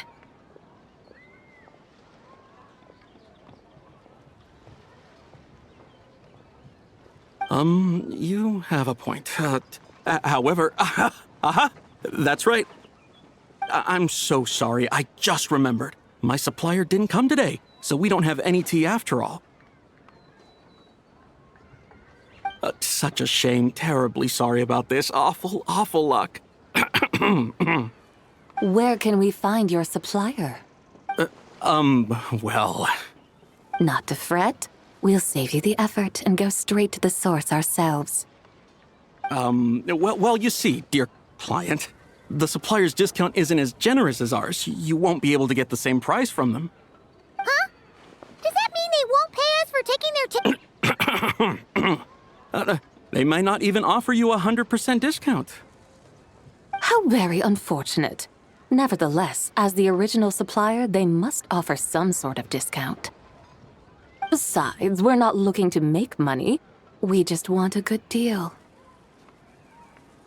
Well, that's great. My suppliers are all tea farmers from Chaoying Village. You can go ask around the village, but please don't say I sent you. Do not worry. We appreciate your generosity. Referring customers to your business partners, even choosing to remain anonymous, the demeanor of a true gentleman indeed. Your business will surely prosper. I hope you're right. Then let us head to Chaoying Village. Do you know the way, my guides? Of course! Just follow us!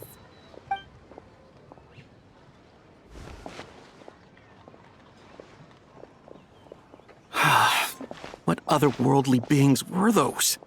Thank the heavens I managed to send them on their way. I should hurry home and pray to the White Horse Adeptus. May she bless me such that I never encounter such customers again.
People ought not be so frightened of ghosts. They are merely talking shadows, chattering away endlessly about their past affairs.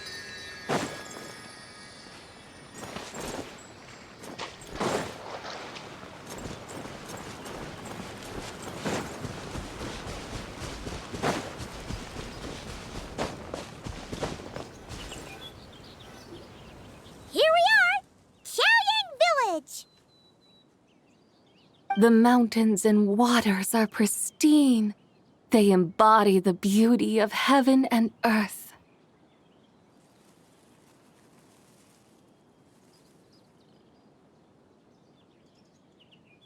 It's a good-looking place, all right. But it's hard to enjoy the scenery when Paimon can't stop thinking about all that tea-buying Mora we're missing out on. Should fate dictate, Mora will find its way to you sooner or later.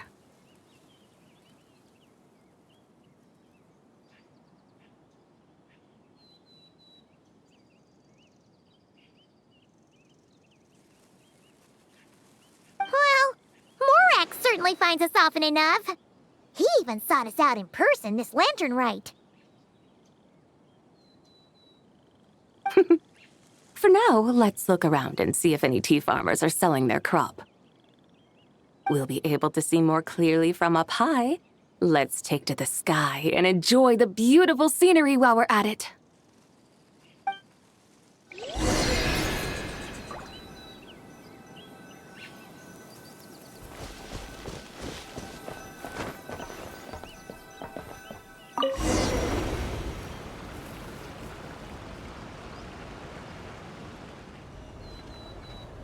Wow, Lune Village looks beautiful from up here.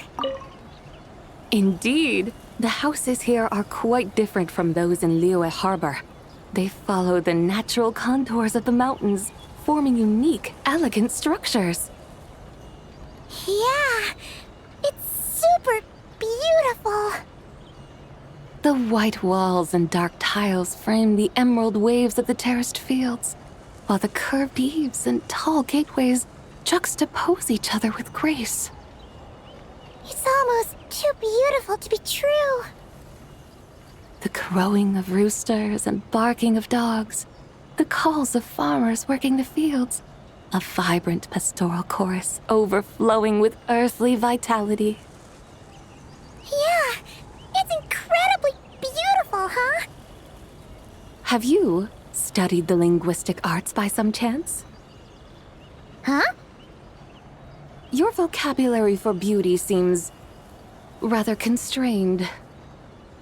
Paimon knows how to say pretty as well. I see. Now then, let's take a look around and see if we can find any farmers selling tea.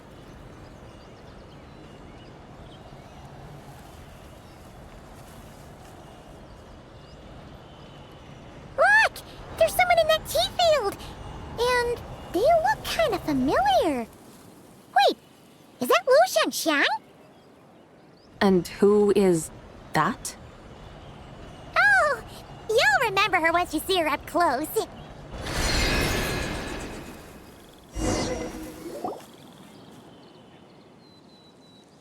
there, Lu Xiangxiang! It really is you! Huh? Paimon, Traveler, and the White Horse Adeptus. Fancy seeing you here. The White Horse Adeptus has a name now. You can call her Zabai. And you are... Wait. I remember now, you're...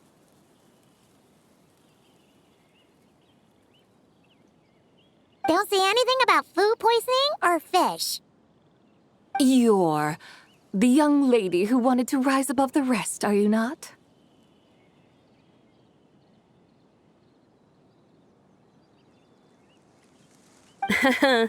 Yes, that's me, but I'm in a bit of a state right now. At best, I can say I've fallen below them. Fallen below them? What happened? Like I said the last time we met, I'm being punished according to family rules. My father, mother, grandfather, grandmother, other grandfather, other grandmother. Oh, that's a lot of family members. Yeah, and on the night of Lantern Rite, they held a family meeting to discuss my situation. So, they do care about you. There's no doubt they care. But they think that since I caused all that trouble in Liyue Harbor, it shows I can't be trusted on my own. They decided to ground me. Ground you? Yeah, though they're not confining me to my room. Instead, I have to personally nurture a tea seedling until it grows big enough to be sold at market.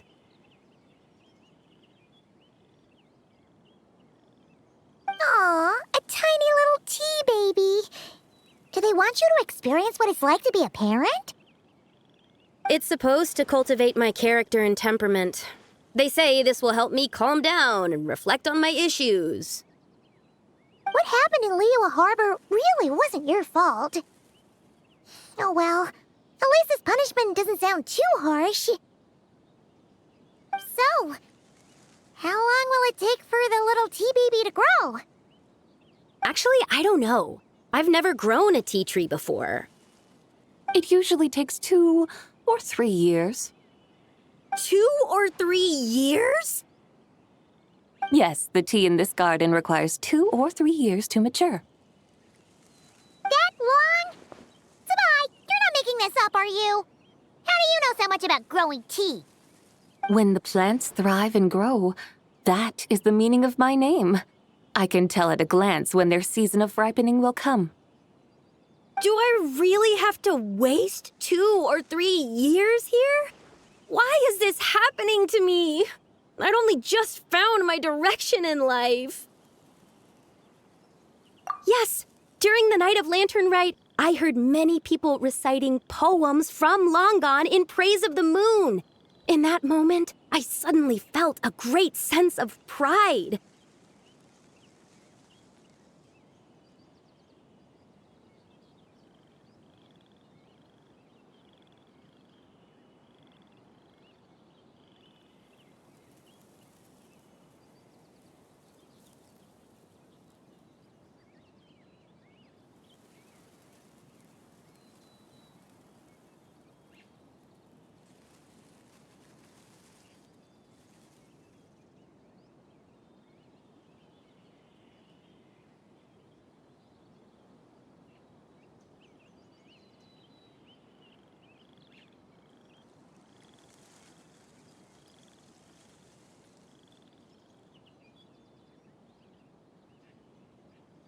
I mean, I helped excavate cultural artifacts from Long Gone, so I contributed to the revival of these poems too, right? So I decided to stay with the archaeological team. I want to unearth even more history. I see. And are you sure that's what you want to do? If you don't achieve anything significant in the years to come, will you still enjoy it? Yes, because archaeology gives me that boom shakalaka feeling. Wait, did Xiangling teach you that? That's right. I was asking her for advice. She said that if something gives you that boom shakalaka feeling, then it has to be worth pursuing. I immediately thought about how, when I'm excavating in the ruins, I always feel like there's a ghost standing beside me, and not in a spooky way. It feels like my great-great-great-great-great-grandmother patting me on the shoulder and saying, "Keep going. You're about to rediscover some grand ancestral knowledge." Right? It feels like I've made some kind of connection with my ancestors. Isn't that amazing? Since you've made up your mind, you should give it your all. And I'd love to, but I'm still grounded. Run away, summon up a little boom shakalaka, and leave the tea garden behind. Flee this village. That might be going a bit far. You don't want to lead others astray, Zabai. Yeah! Tell them about your great-great-great-great-great-grandmother. She must be the most super-duper ancestor to have ever risen above the rest, right? I'd be better off telling them about the White Horse Adeptus. After all, she's the supreme riser above the rest who saved my great-great-great-great-great-grandmother. Then it's settled. Tell your family that your decision has my blessing. Thank you, Tsubai, but I don't think cosplay is going to work on them. They won't listen. They don't need to listen. You need only follow the rules they've set out for you. What do you mean? As I'm sure you know, some ancient texts refer to the White Horse Adeptus as the Daughter of Time. My family history contains such records, but what of it? If the White Horse Adeptus were to manipulate time to make your tea seedling grow overnight, then you'd be free, correct? Is that how it works? If the White Horse Adeptus were to really get involved, my grandfather would let me leave right away. But who really believes that she'd show up and help? It's not as if you have any other options. Why not try calling out for help? It won't cost you any more. Guess I might as well. I've got no better ideas anyway. White Horse Adeptus, if you can hear me, please save me from my predicament.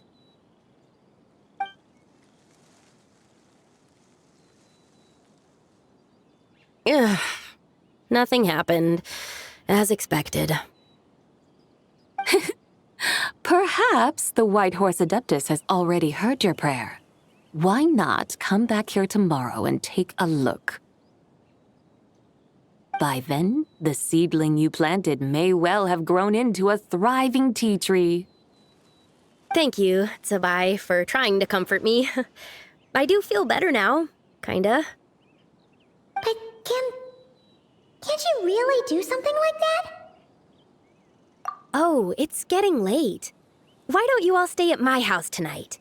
My family may be strict with me, but they're always welcoming to guests. That sounds great! Let's get some sleep and then come back here tomorrow to see if our tea baby has grown.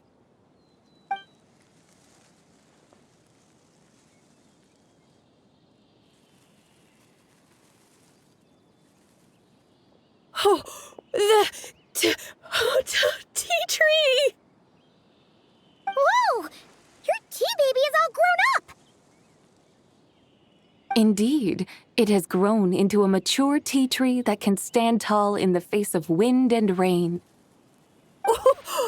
How is this possible?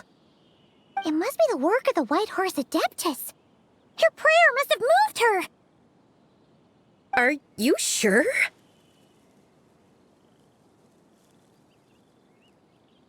Perhaps she heard your prayer and chose to answer the call. She once saved my great-great-great-great-great-grandmother. This time, she saved me. That's incredible! Your family must be blessed by the White Horse Adeptus. I guess so. I need to tell everyone the news right away. They'd better. Since this is the will of the White Horse Adeptus, I don't see how they could object. Go. And if you run into any more trouble, call out to the White Horse Adeptus just like yesterday. Thank you so much. Paimon really thought you were going to use Adeptal energy to make the tea baby grow, Zabai. When an Adeptus exerts effort, consuming their energy, is that not using Adeptal energy?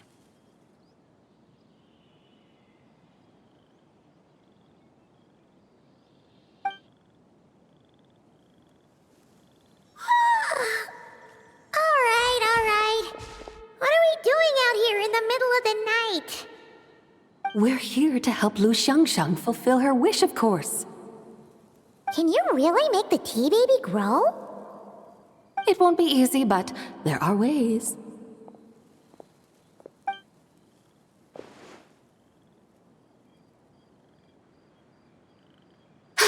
There, it's grown.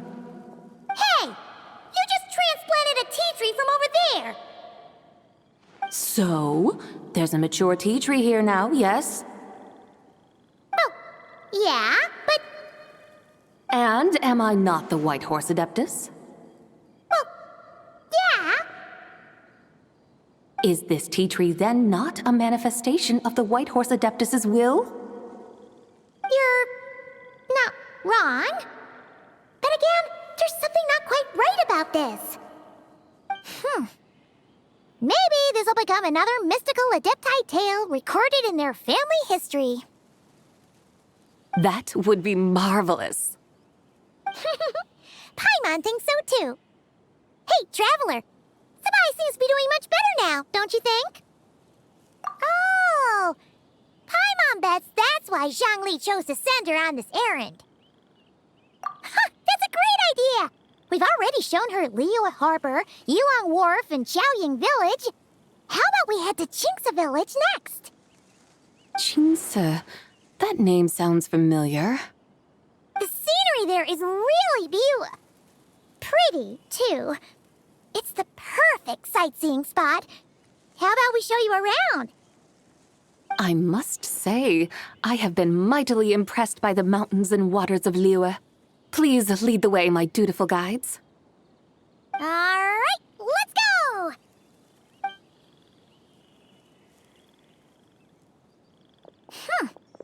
Paimon can't help feeling like we've forgotten something. Pay it no mind. I've already forgotten more than you will ever know. All right. If we forgot something, it can't have been that important to begin with. Shinksa Village, here we come!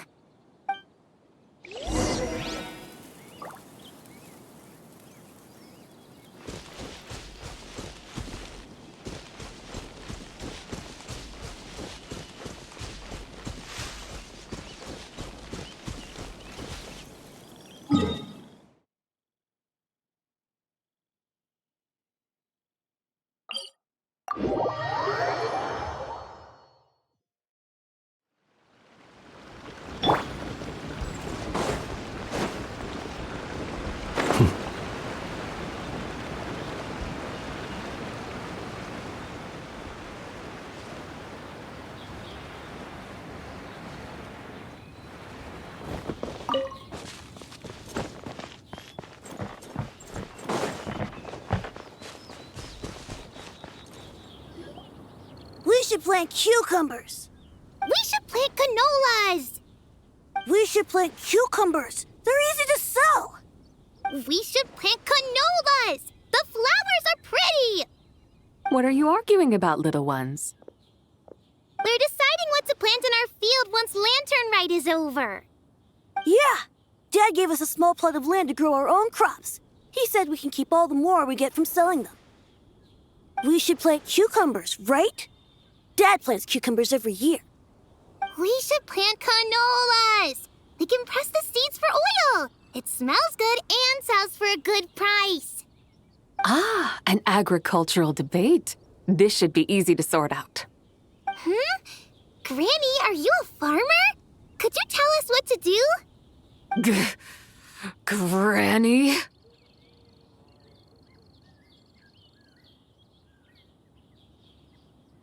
What did you just call me, you rapscallion? Oh no, her eyes are gonna turn red again. It's just, my granny smells really nice, and you smell nice too, so... Sorry. How about we call you Auntie instead? Auntie? Oh, all right. Big Sis Tsubai, can you help us decide whether we should grow cucumbers or canolas in our field? You little rascals. Using priceless land like this just for cucumbers and canolas? What a waste of heaven's gifts! Huh? What should we plant instead? With the coming of spring, when all things awaken, the field should be sown with the 5 grains. What are those? The 5 grains are life's staples, the heart of the people's table. I notice the people here mostly eat rice, so that is where you should begin. Based on the local climate and soil, seedlings planted in mid to late spring should produce mature grain within 2 or 3 months. When autumn comes, you can plant a second crop, with time still to harvest it before the first frost. The rice you harvest can be sold at market or kept in your stores. It's a far better choice than cucumbers or canolas. Oh, but Big Sister Tsubai, I like canolas. That's no issue. It is unsuitable for continuous cropping in any case. You can rotate it with rice to maximize your yields. After the second rice harvest, around wintertime will be the perfect opportunity to sow their seeds. And when they mature in mid to late spring, you shall be just in time to sow the first rice crop of the year in turn. This way, your field will sustain balance, rice and canola in a harmonious cycle. Wow, that means we'll have crops to harvest all year round. Wait a minute! If rice and canola take up the whole year, what about my cucumbers? A firefly dares rival the brilliance of the moon? In what twisted universe should cucumbers vie for land with rice? Big Sis Tsubai, you're going to hurt Lil Lee's feelings. Auntie hates cucumbers. Stop crying this instant! I meant that cucumbers are simple enough to grow. There's no need to devote a whole field to them. Just find an empty corner of your yard, scatter some cucumber seeds in the earth, and before you know it, you'll have a thriving patch of vines. Cucumbers delight in sunlight and moisture, but they suffer in cold weather. If you wish to plant them this early in the year, you should make sure they're protected from frost. Wow. Is it really that simple? Let's hurry home and get started right away! Are you really in that much of a rush? Well, thanks, Big Sis Tsubai, who's fierce but really good at farming. We gotta go! Thanks, Big Sis Tsubai! See you around! Paimon never imagined you'd know so much about farming. What's so strange about that? The people of Long Gone called me the god of soil and grain. Are the fields not made of soil? Is rice not one of the 5 grains? Huh. That's true. So, if the god of soil and grain is a farming god, that means the White Horse Adeptus must be a farming adeptus, right? Of course, the god of farming is down to earth. Mind your tongue, impertinent child. How dare you diminish the lofty bearing of an adeptus? Hey! You're the one who said the god of soil and grain is all about farming. Enough! It's time for us to take to the skies once more. Join me now. Witness the majesty of mountain, water, and field, and broaden your horizons.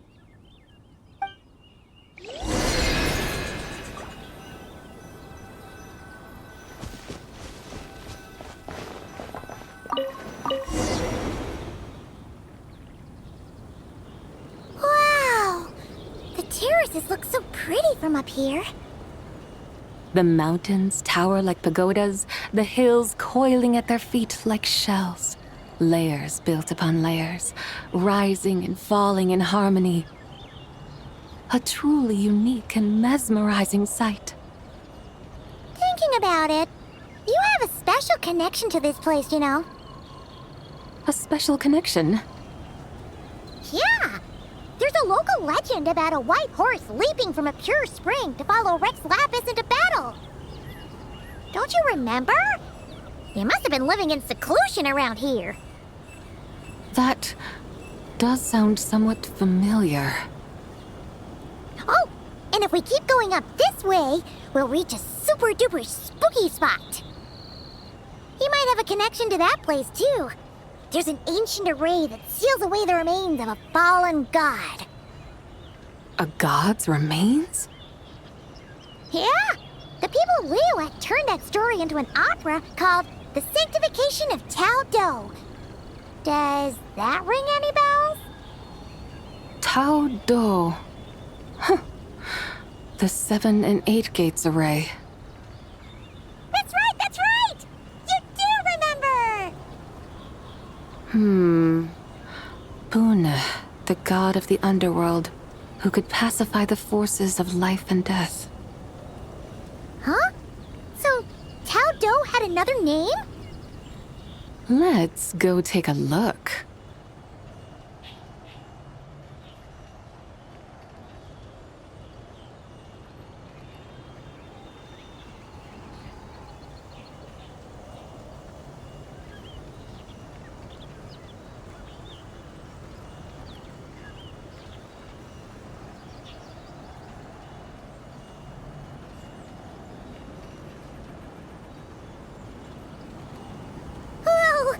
We've arrived at Wulwang Hill. The atmosphere just turned spooky. I can't help but feel there's something strange about this friend you haven't seen in ages. Huh? Paimon thought she heard someone's voice. Let's head down and check it out.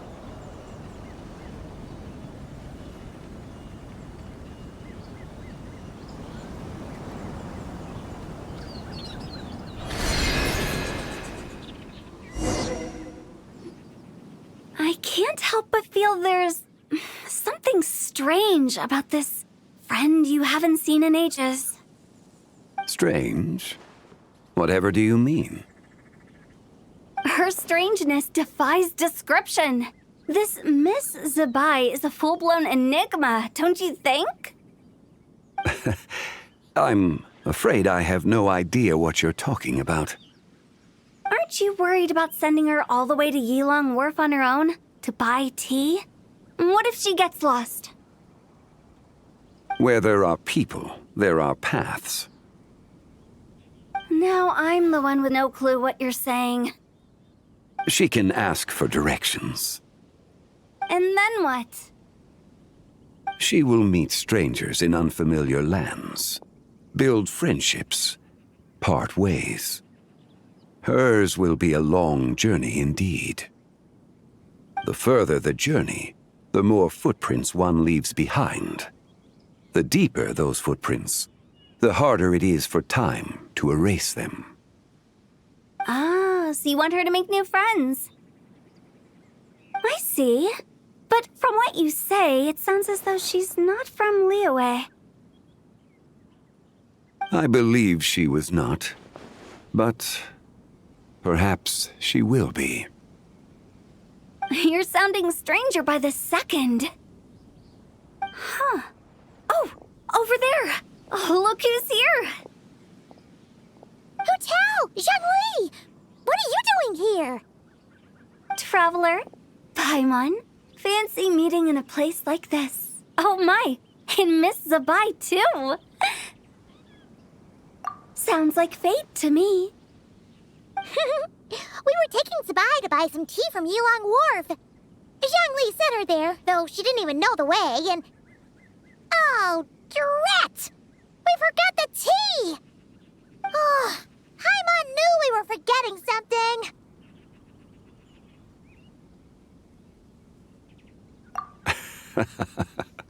What's done is done. There's no need to dwell on it. Fresh tea grows with each passing year.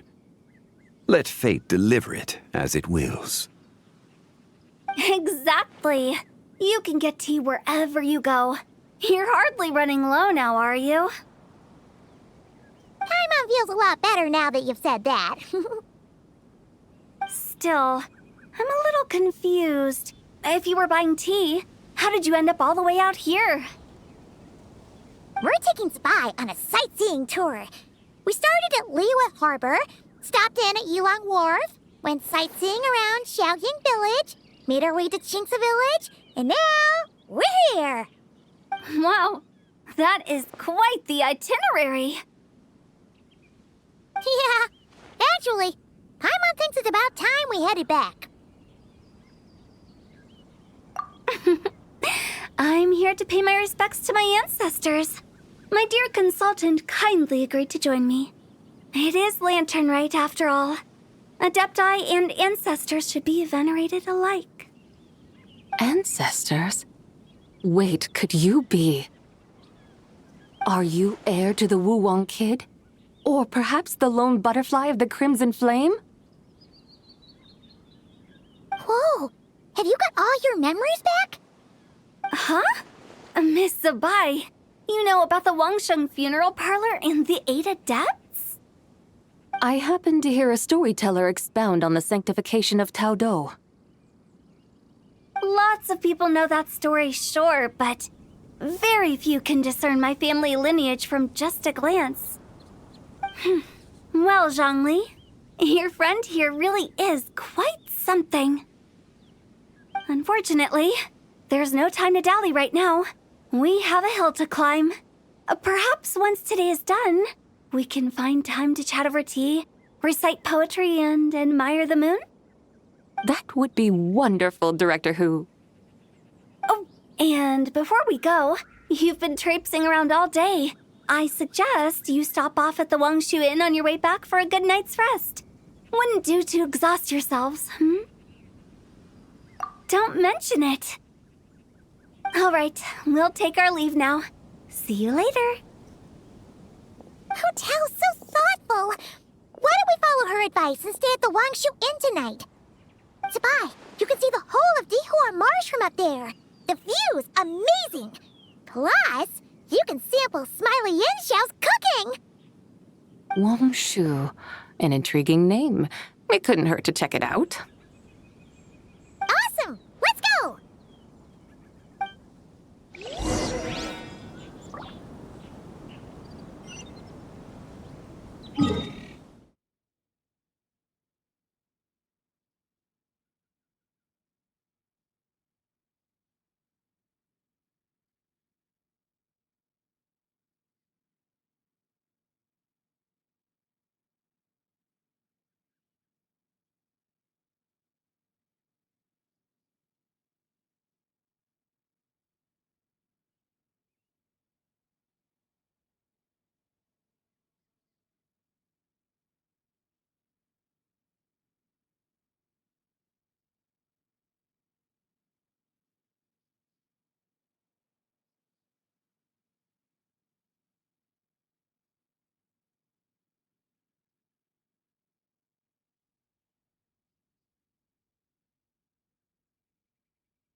Is that towering structure Wangshu Inn? Sure is. We can take the lift up from over there. Always walking the path long trodden. Does retracing others' footsteps not tire you? Come on, get in. We'll fly to the top.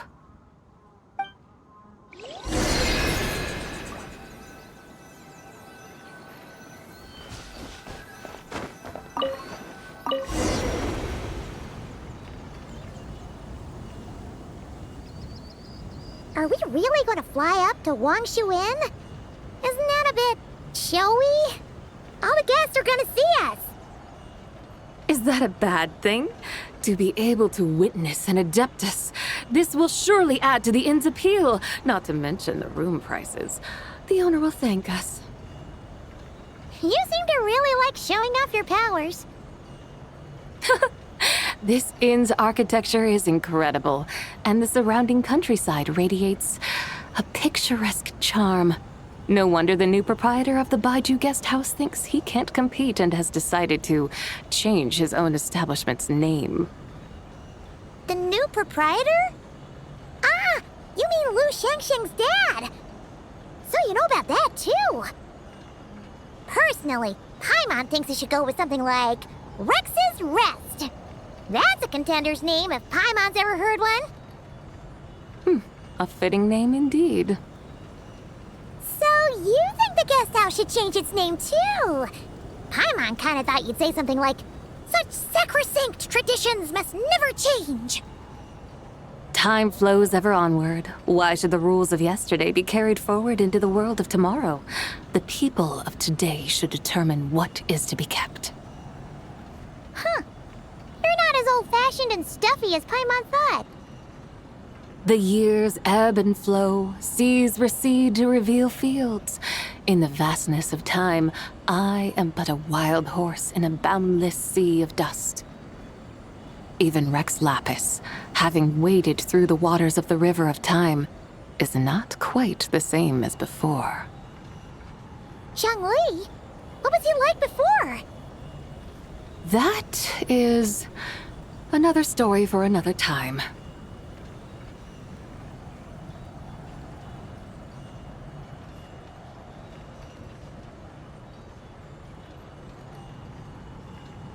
We have arrived.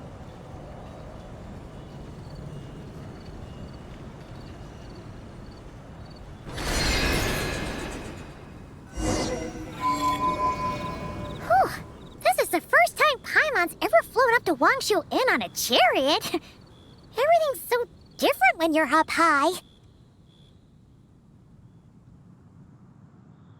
Wangshu. Like moon lanterns and shell lanterns. Might it all be a coincidence?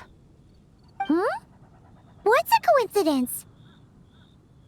Do you not know what Wangshu means? Not bad. You're clearly much sharper than your diminutive companion. Wangshu can refer to the moon, but its original meaning is actually the goddess who rides the bright moon's chariot. And you must be the conqueror of demons. Xiao! Paimon was wondering if we'd disturbed you by flying down from the sky. Not at all. I sensed an unusual presence long before you arrived, though I didn't expect it to be you in a flying chariot. Ah, a witness at last. I was starting to think we should fly a bit lower. It would be awfully dull if no one ends up marveling at my lofty bearing. No need. This is already showy enough. I'm not one to do good from the shadows, as Rex Lapis is wont to do. Then you must be... Oh, nay. I'm only cosplaying as the White Horse Adeptus, in truth. Cosplaying? What's that? Ugh, ignore her nonsense. She's a genuine article. The one and only, completely authentic White Horse Adeptus. It's just... Xiao, did Zhongli say anything about her being a teensy bit... not quite right? Mental instability, perhaps? Did Zhongli tell you that? No, this is my own speculation. Well, you pretty much hit the nail on the head. It's like her brain's filled with a bunch of slimes right now. All gloopy and messy. There's a hot-tempered pyro slime, a math-obsessed hydro slime, and a mischievous little animo slime. But don't tell her Paimon said that, or she'll come and tell us all off. You white-haired rascal! Do you think I can't hear you?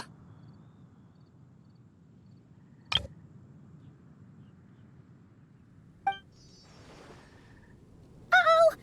We're in for it now! White Horse Adeptus.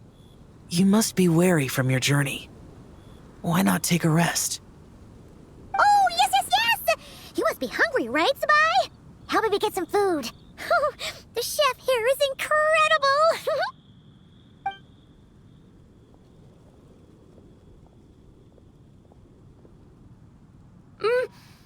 so hot!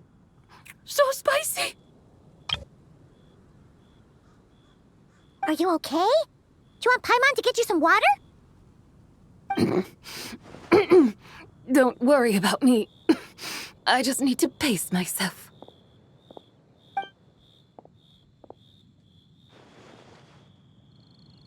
So, regarding your friend and her condition, does even the Lord of Geo have no solution?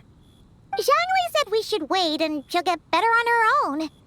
But who knows how long that's gonna take. Is that why her personalities change so easily? Paimon thinks that has something to do with her 3 deadly selves. Zhangli told us that the deadly selves are impure, affecting living things that get too close. The White Horse Adeptus's remnant spirit was attached to the deadly selves for a long time.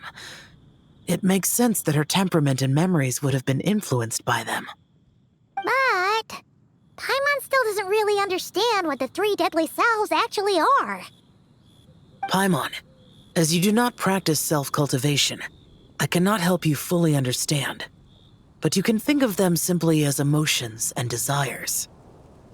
The act of severing the 3 deadly selves is a means of exercising wicked desires and cultivating one's true self. I believe other nations have similar practices. In Sumeru, it is known as shattering Atmagraha. Oh, so it's about emotions, desires, and attachments, that sort of thing. It includes those. I wonder, does she still remember what happened in the past? Some of it, but right now, it's like she was suddenly awakened. Like she's still half dreaming. The half that's still dreaming might remember things, but the half that's awake doesn't quite get it. Conqueror of demons, are you looking to learn about Rex Lapis's past from me? You are an old friend of his, so please, call me by my name. But Conqueror of Demons sounds so much more imposing. In days of yore, he was the Lord of Geo, Heaven's Star. Huh? You said the same thing the day you came back. But what does it mean? I'm afraid I can't remember. Hey! Did you really forget? Or are you just pretending so you don't have to tell? Why not ask Rex Lapis himself? Whether I've forgotten might be up for debate, but I am certain he remembers. He must have his reasons for not raising the past, and you likely have similar concerns. I shouldn't have asked. An answer that suits your style, General Olatis. Now that we're on the subject, though, I suddenly remembered something. Which is? In the distant past, there was a feast, which I attended. I faintly recall the Lord of Geo also being present that day. Oh! And then? What happened? Among the dishes served, there was one that could be found in every household throughout Langan at the start of spring. A dish called Flavor of Spring. I suddenly remembered the recipe for this dish. Is that it? Yes! Since it's Lantern Right here in Liyue, why don't I make some for you to try? That sounds good. Wow! It might not have been the story Paimon was hoping for, but this looks delicious! The spring breeze stirs. Now is the perfect time to savor this dish. My dutiful guides have gone to great trouble to show me around Liyue, and even the Conqueror of Demons has graced us with his presence. I feel deeply honored. This Flavor of Spring is my way of expressing my gratitude. There's no need for such grand words. What's this? Hey! It's that broken jade token from the antiques exhibition!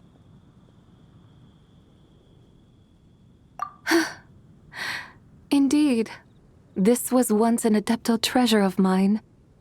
I'm amazed it ended up in your hands. Alas, it serves little purpose now in its fractured state. Please, keep it as a memento.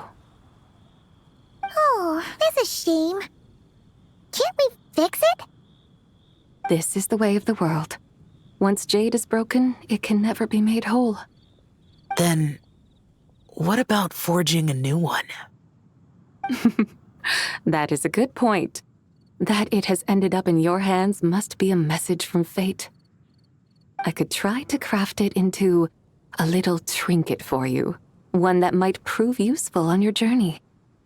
Ooh, what sort of trinket? It's just a passing thought, one that will require the right opportunity. I'll think about it more when the time comes. Now that we've had our fill, we should get some rest. Tomorrow we return to Liyue Harbor, where I'll have need of your guidance once more.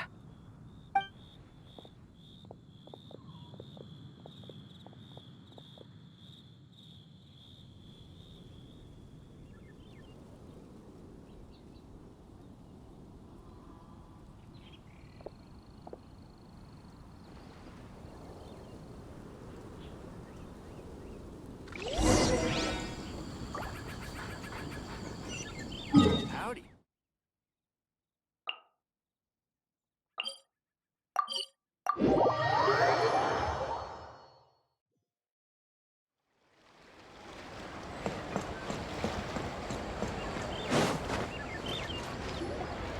Chi-Chi, the lantern ride is almost over.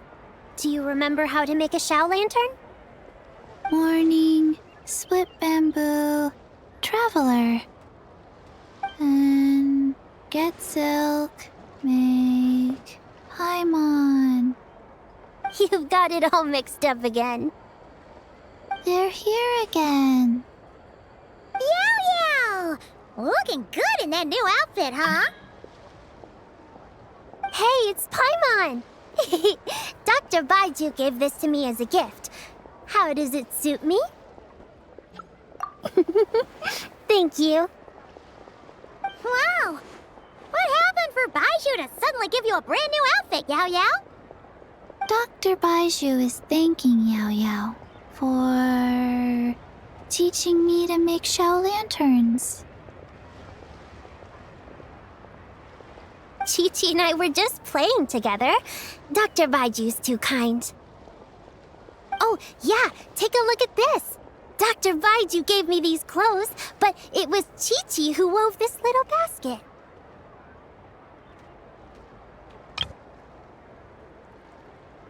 Wow, that's beautiful. When did you become so good with your hands, Chi-Chi? I learned to make Shao lanterns, thanks to Yao Yao. I also made a wish. What do I always say?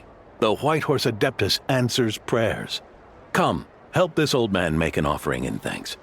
Huh? Mr. Liu? What did you pray for? For my idiot son to finally come to his senses and not change Baiju Guest House's name, which he has. Huh? He's keeping the old name? Listen to this. My granddaughter planted a tea seedling in our village just a few days ago. She made a prayer to the White Horse Adeptus to help it grow. Overnight, her seedling flourished into a mature tea tree. Oh, that sure does sound like a miracle. Could the White Horse Adeptus really have helped it grow? Of course she did. Oh, White Horse Adeptus, how blessed is our family over whom you keep watch. Truly, this is an extraordinary miracle. You must record it in your family history without delay. Of course. Huh? Is that you, Miss Zibai? Indeed. I have a long-term booking at your guest house. Yes, I recall. Mr. Zhongli said to charge your expenses to the Wangsheng funeral parlor, if I remember correctly. That Zhang Li. Always making trouble for poor Hu Tao.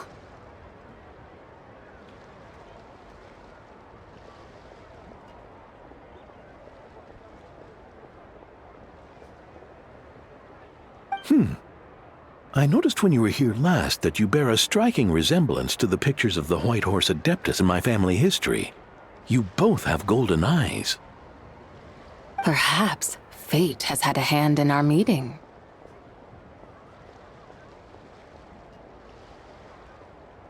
And a glad meeting it is, Miss Zabai. Now why don't I gift you some tea from my garden to celebrate this encounter? We grow Sunglaw tea there, and it has quite the reputation throughout Yilong Wharf. I hope you will accept it. Oh! Sunglaw, buy 10 boxes, get half off teas. Back on the menu. Buy 10 boxes, get half off? Don't be silly. This is a gift. It's free. Woohoo! Nice! Thank you so much, Boss Lou. There's no need to thank me. You're a visitor from out of town, which makes you an honored guest. Make yourself at home. Lantern Rite may have ended, but the streets are still bustling with activity.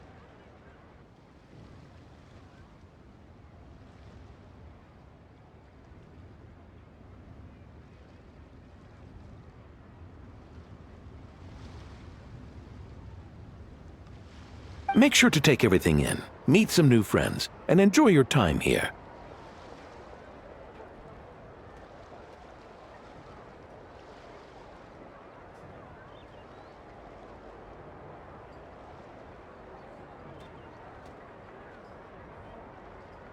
And that goes for you kids as well. Happy Lantern Rite. Got it, Mr. Lou.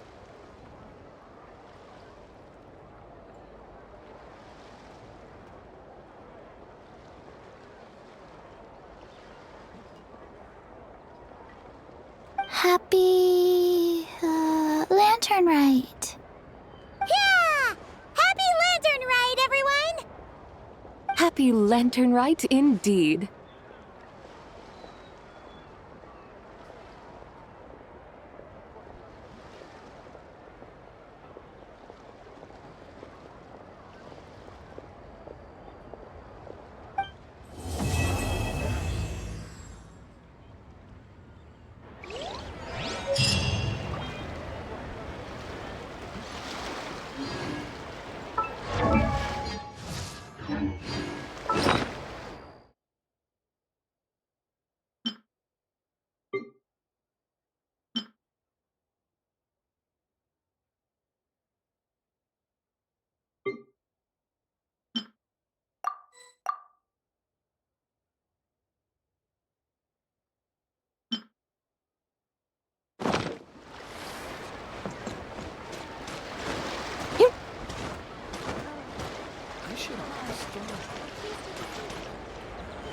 Wow, so lively!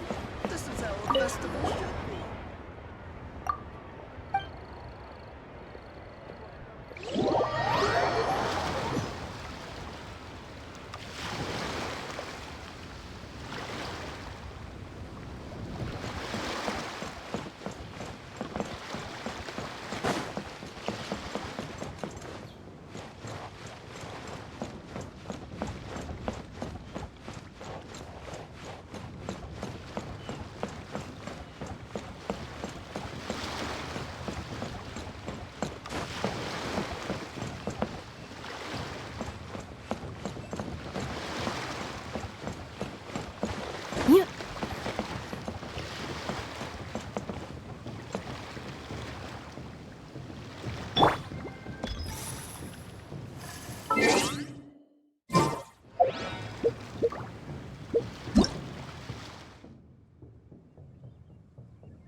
This is how a festival should be.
Show me your prescription.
find a spot where I can write all this down.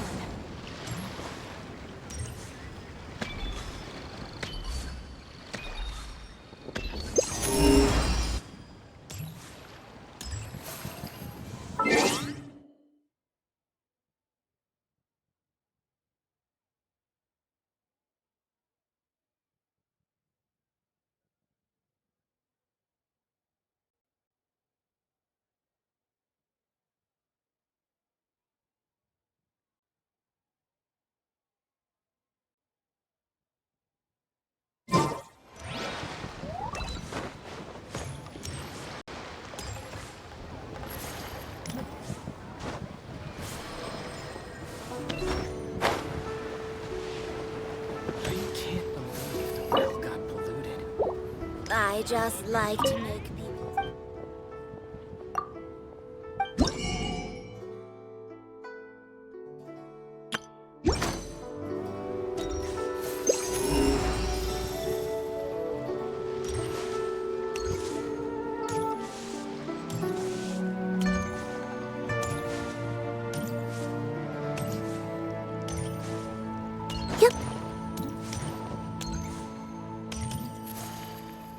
Try something new.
sea breeze while watching the kites.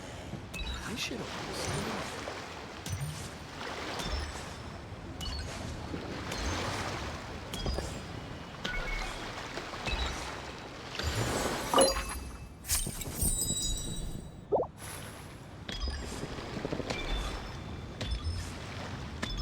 I've got all kinds of interesting gadgets.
I used to take long walks in Silver Moon Hall every day, so don't worry about me. I can keep up.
Would you like to go moon gazing?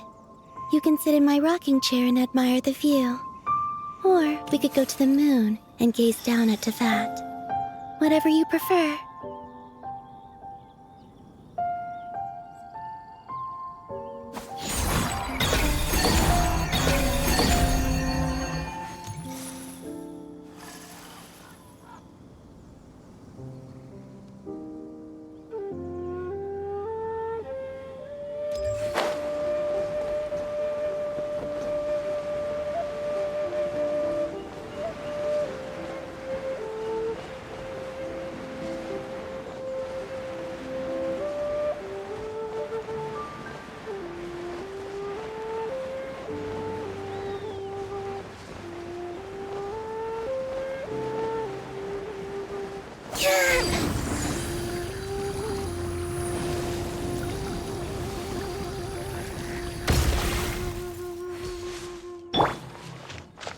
launch into song.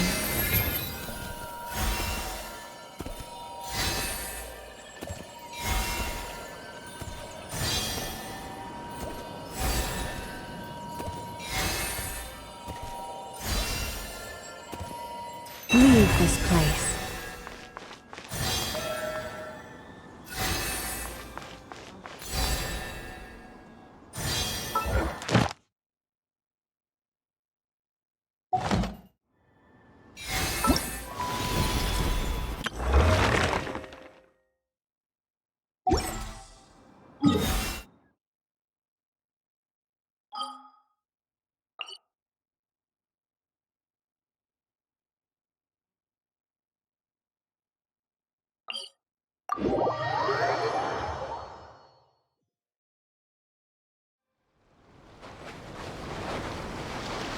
Your poor lost lamb.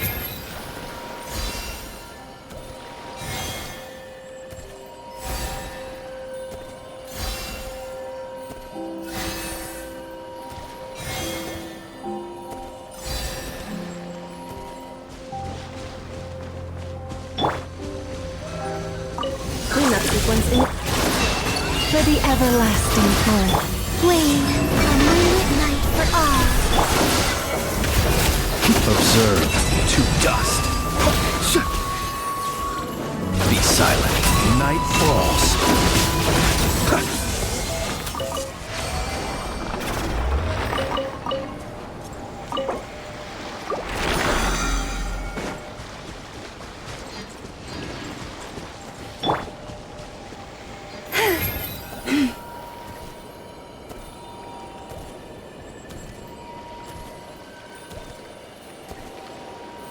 Leave this place. Installation chamber deployed. Ultimatum protocol. A new moon rises. Observe. Night falls. Close your eyes. Fear the dark. Be silent. To dust.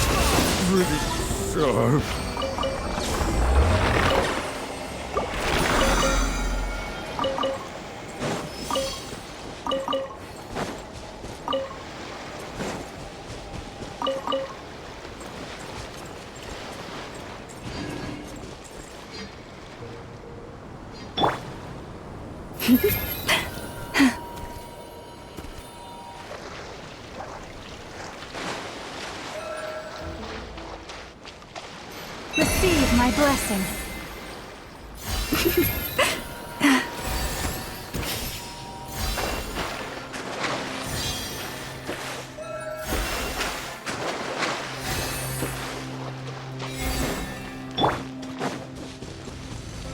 Cleanup sequence in. Boys, protect us with one heart. Observe. To dust. Close your eyes.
Defensive mode engaged. Preparing for dust up.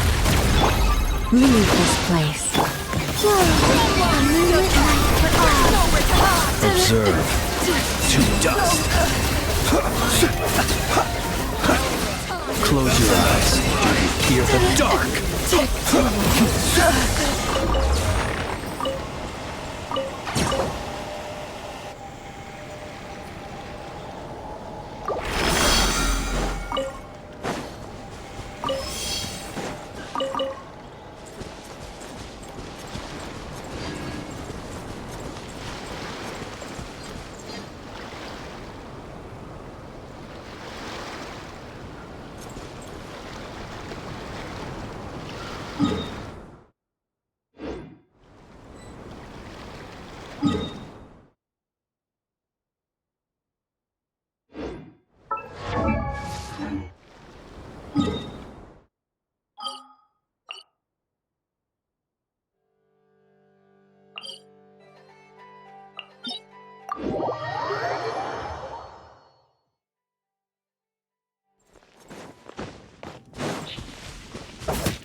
Poor last lamb.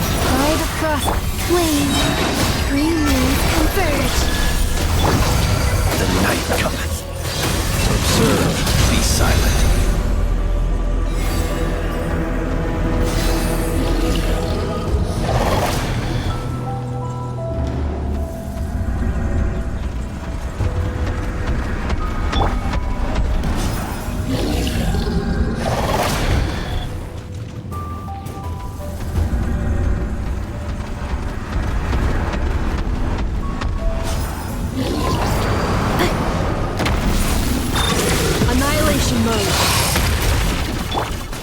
This Observe. Close your eyes. To dust. Observe.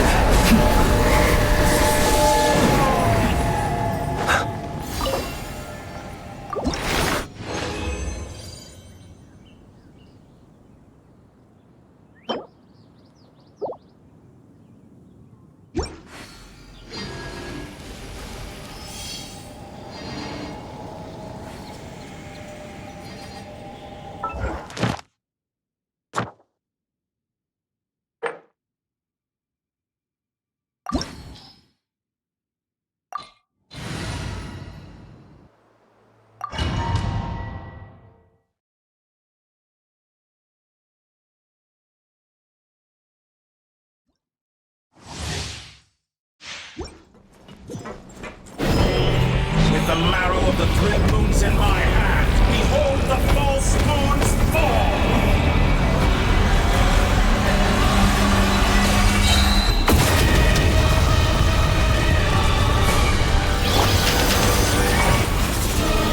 Installation chamber deployed. Ultimatum protocol. You poor lost lamb. With one heart. Surge. A moonlit night for all. Reverse. Be silent. Beware the creatures of the night. Observe. To dust. Close your eyes. Night falls. Excellent! You barely...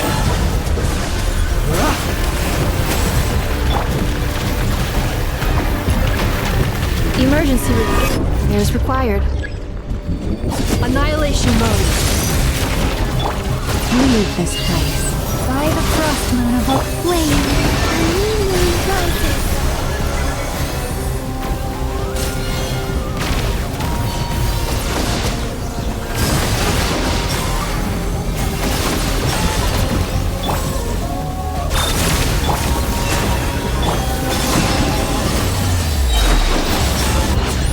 Reverse. Surge. A moonlit night falls. Be silent. The night cometh. Observe. Rather wallow in this rotten...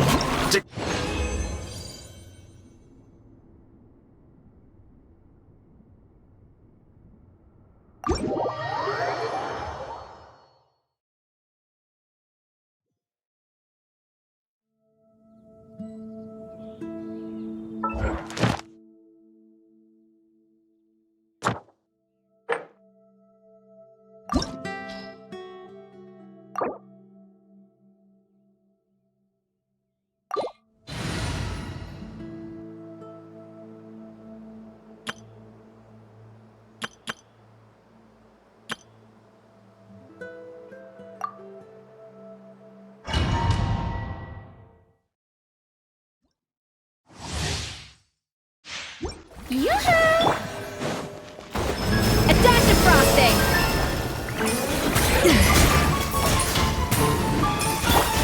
Unleash! Cryo Incarnate! Paradigm shift!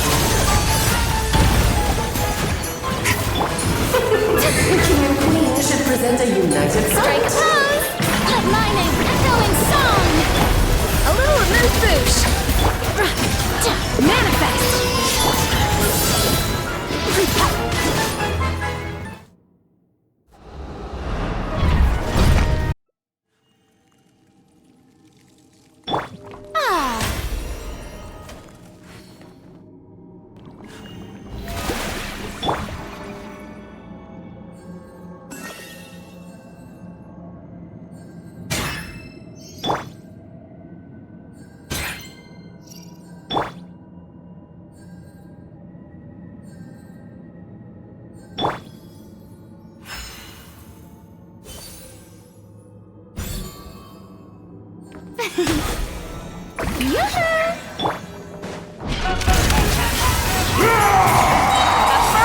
Flavor! Obey! Do your master's bidding!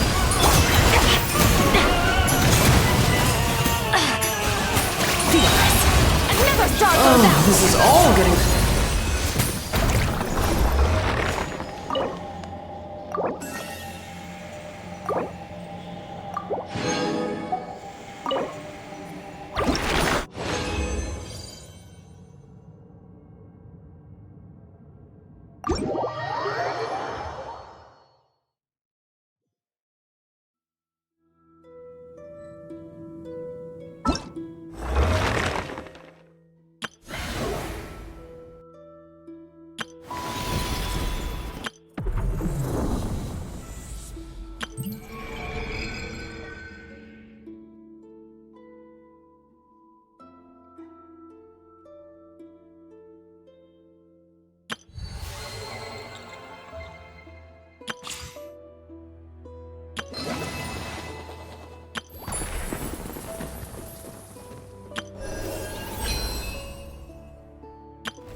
relationship.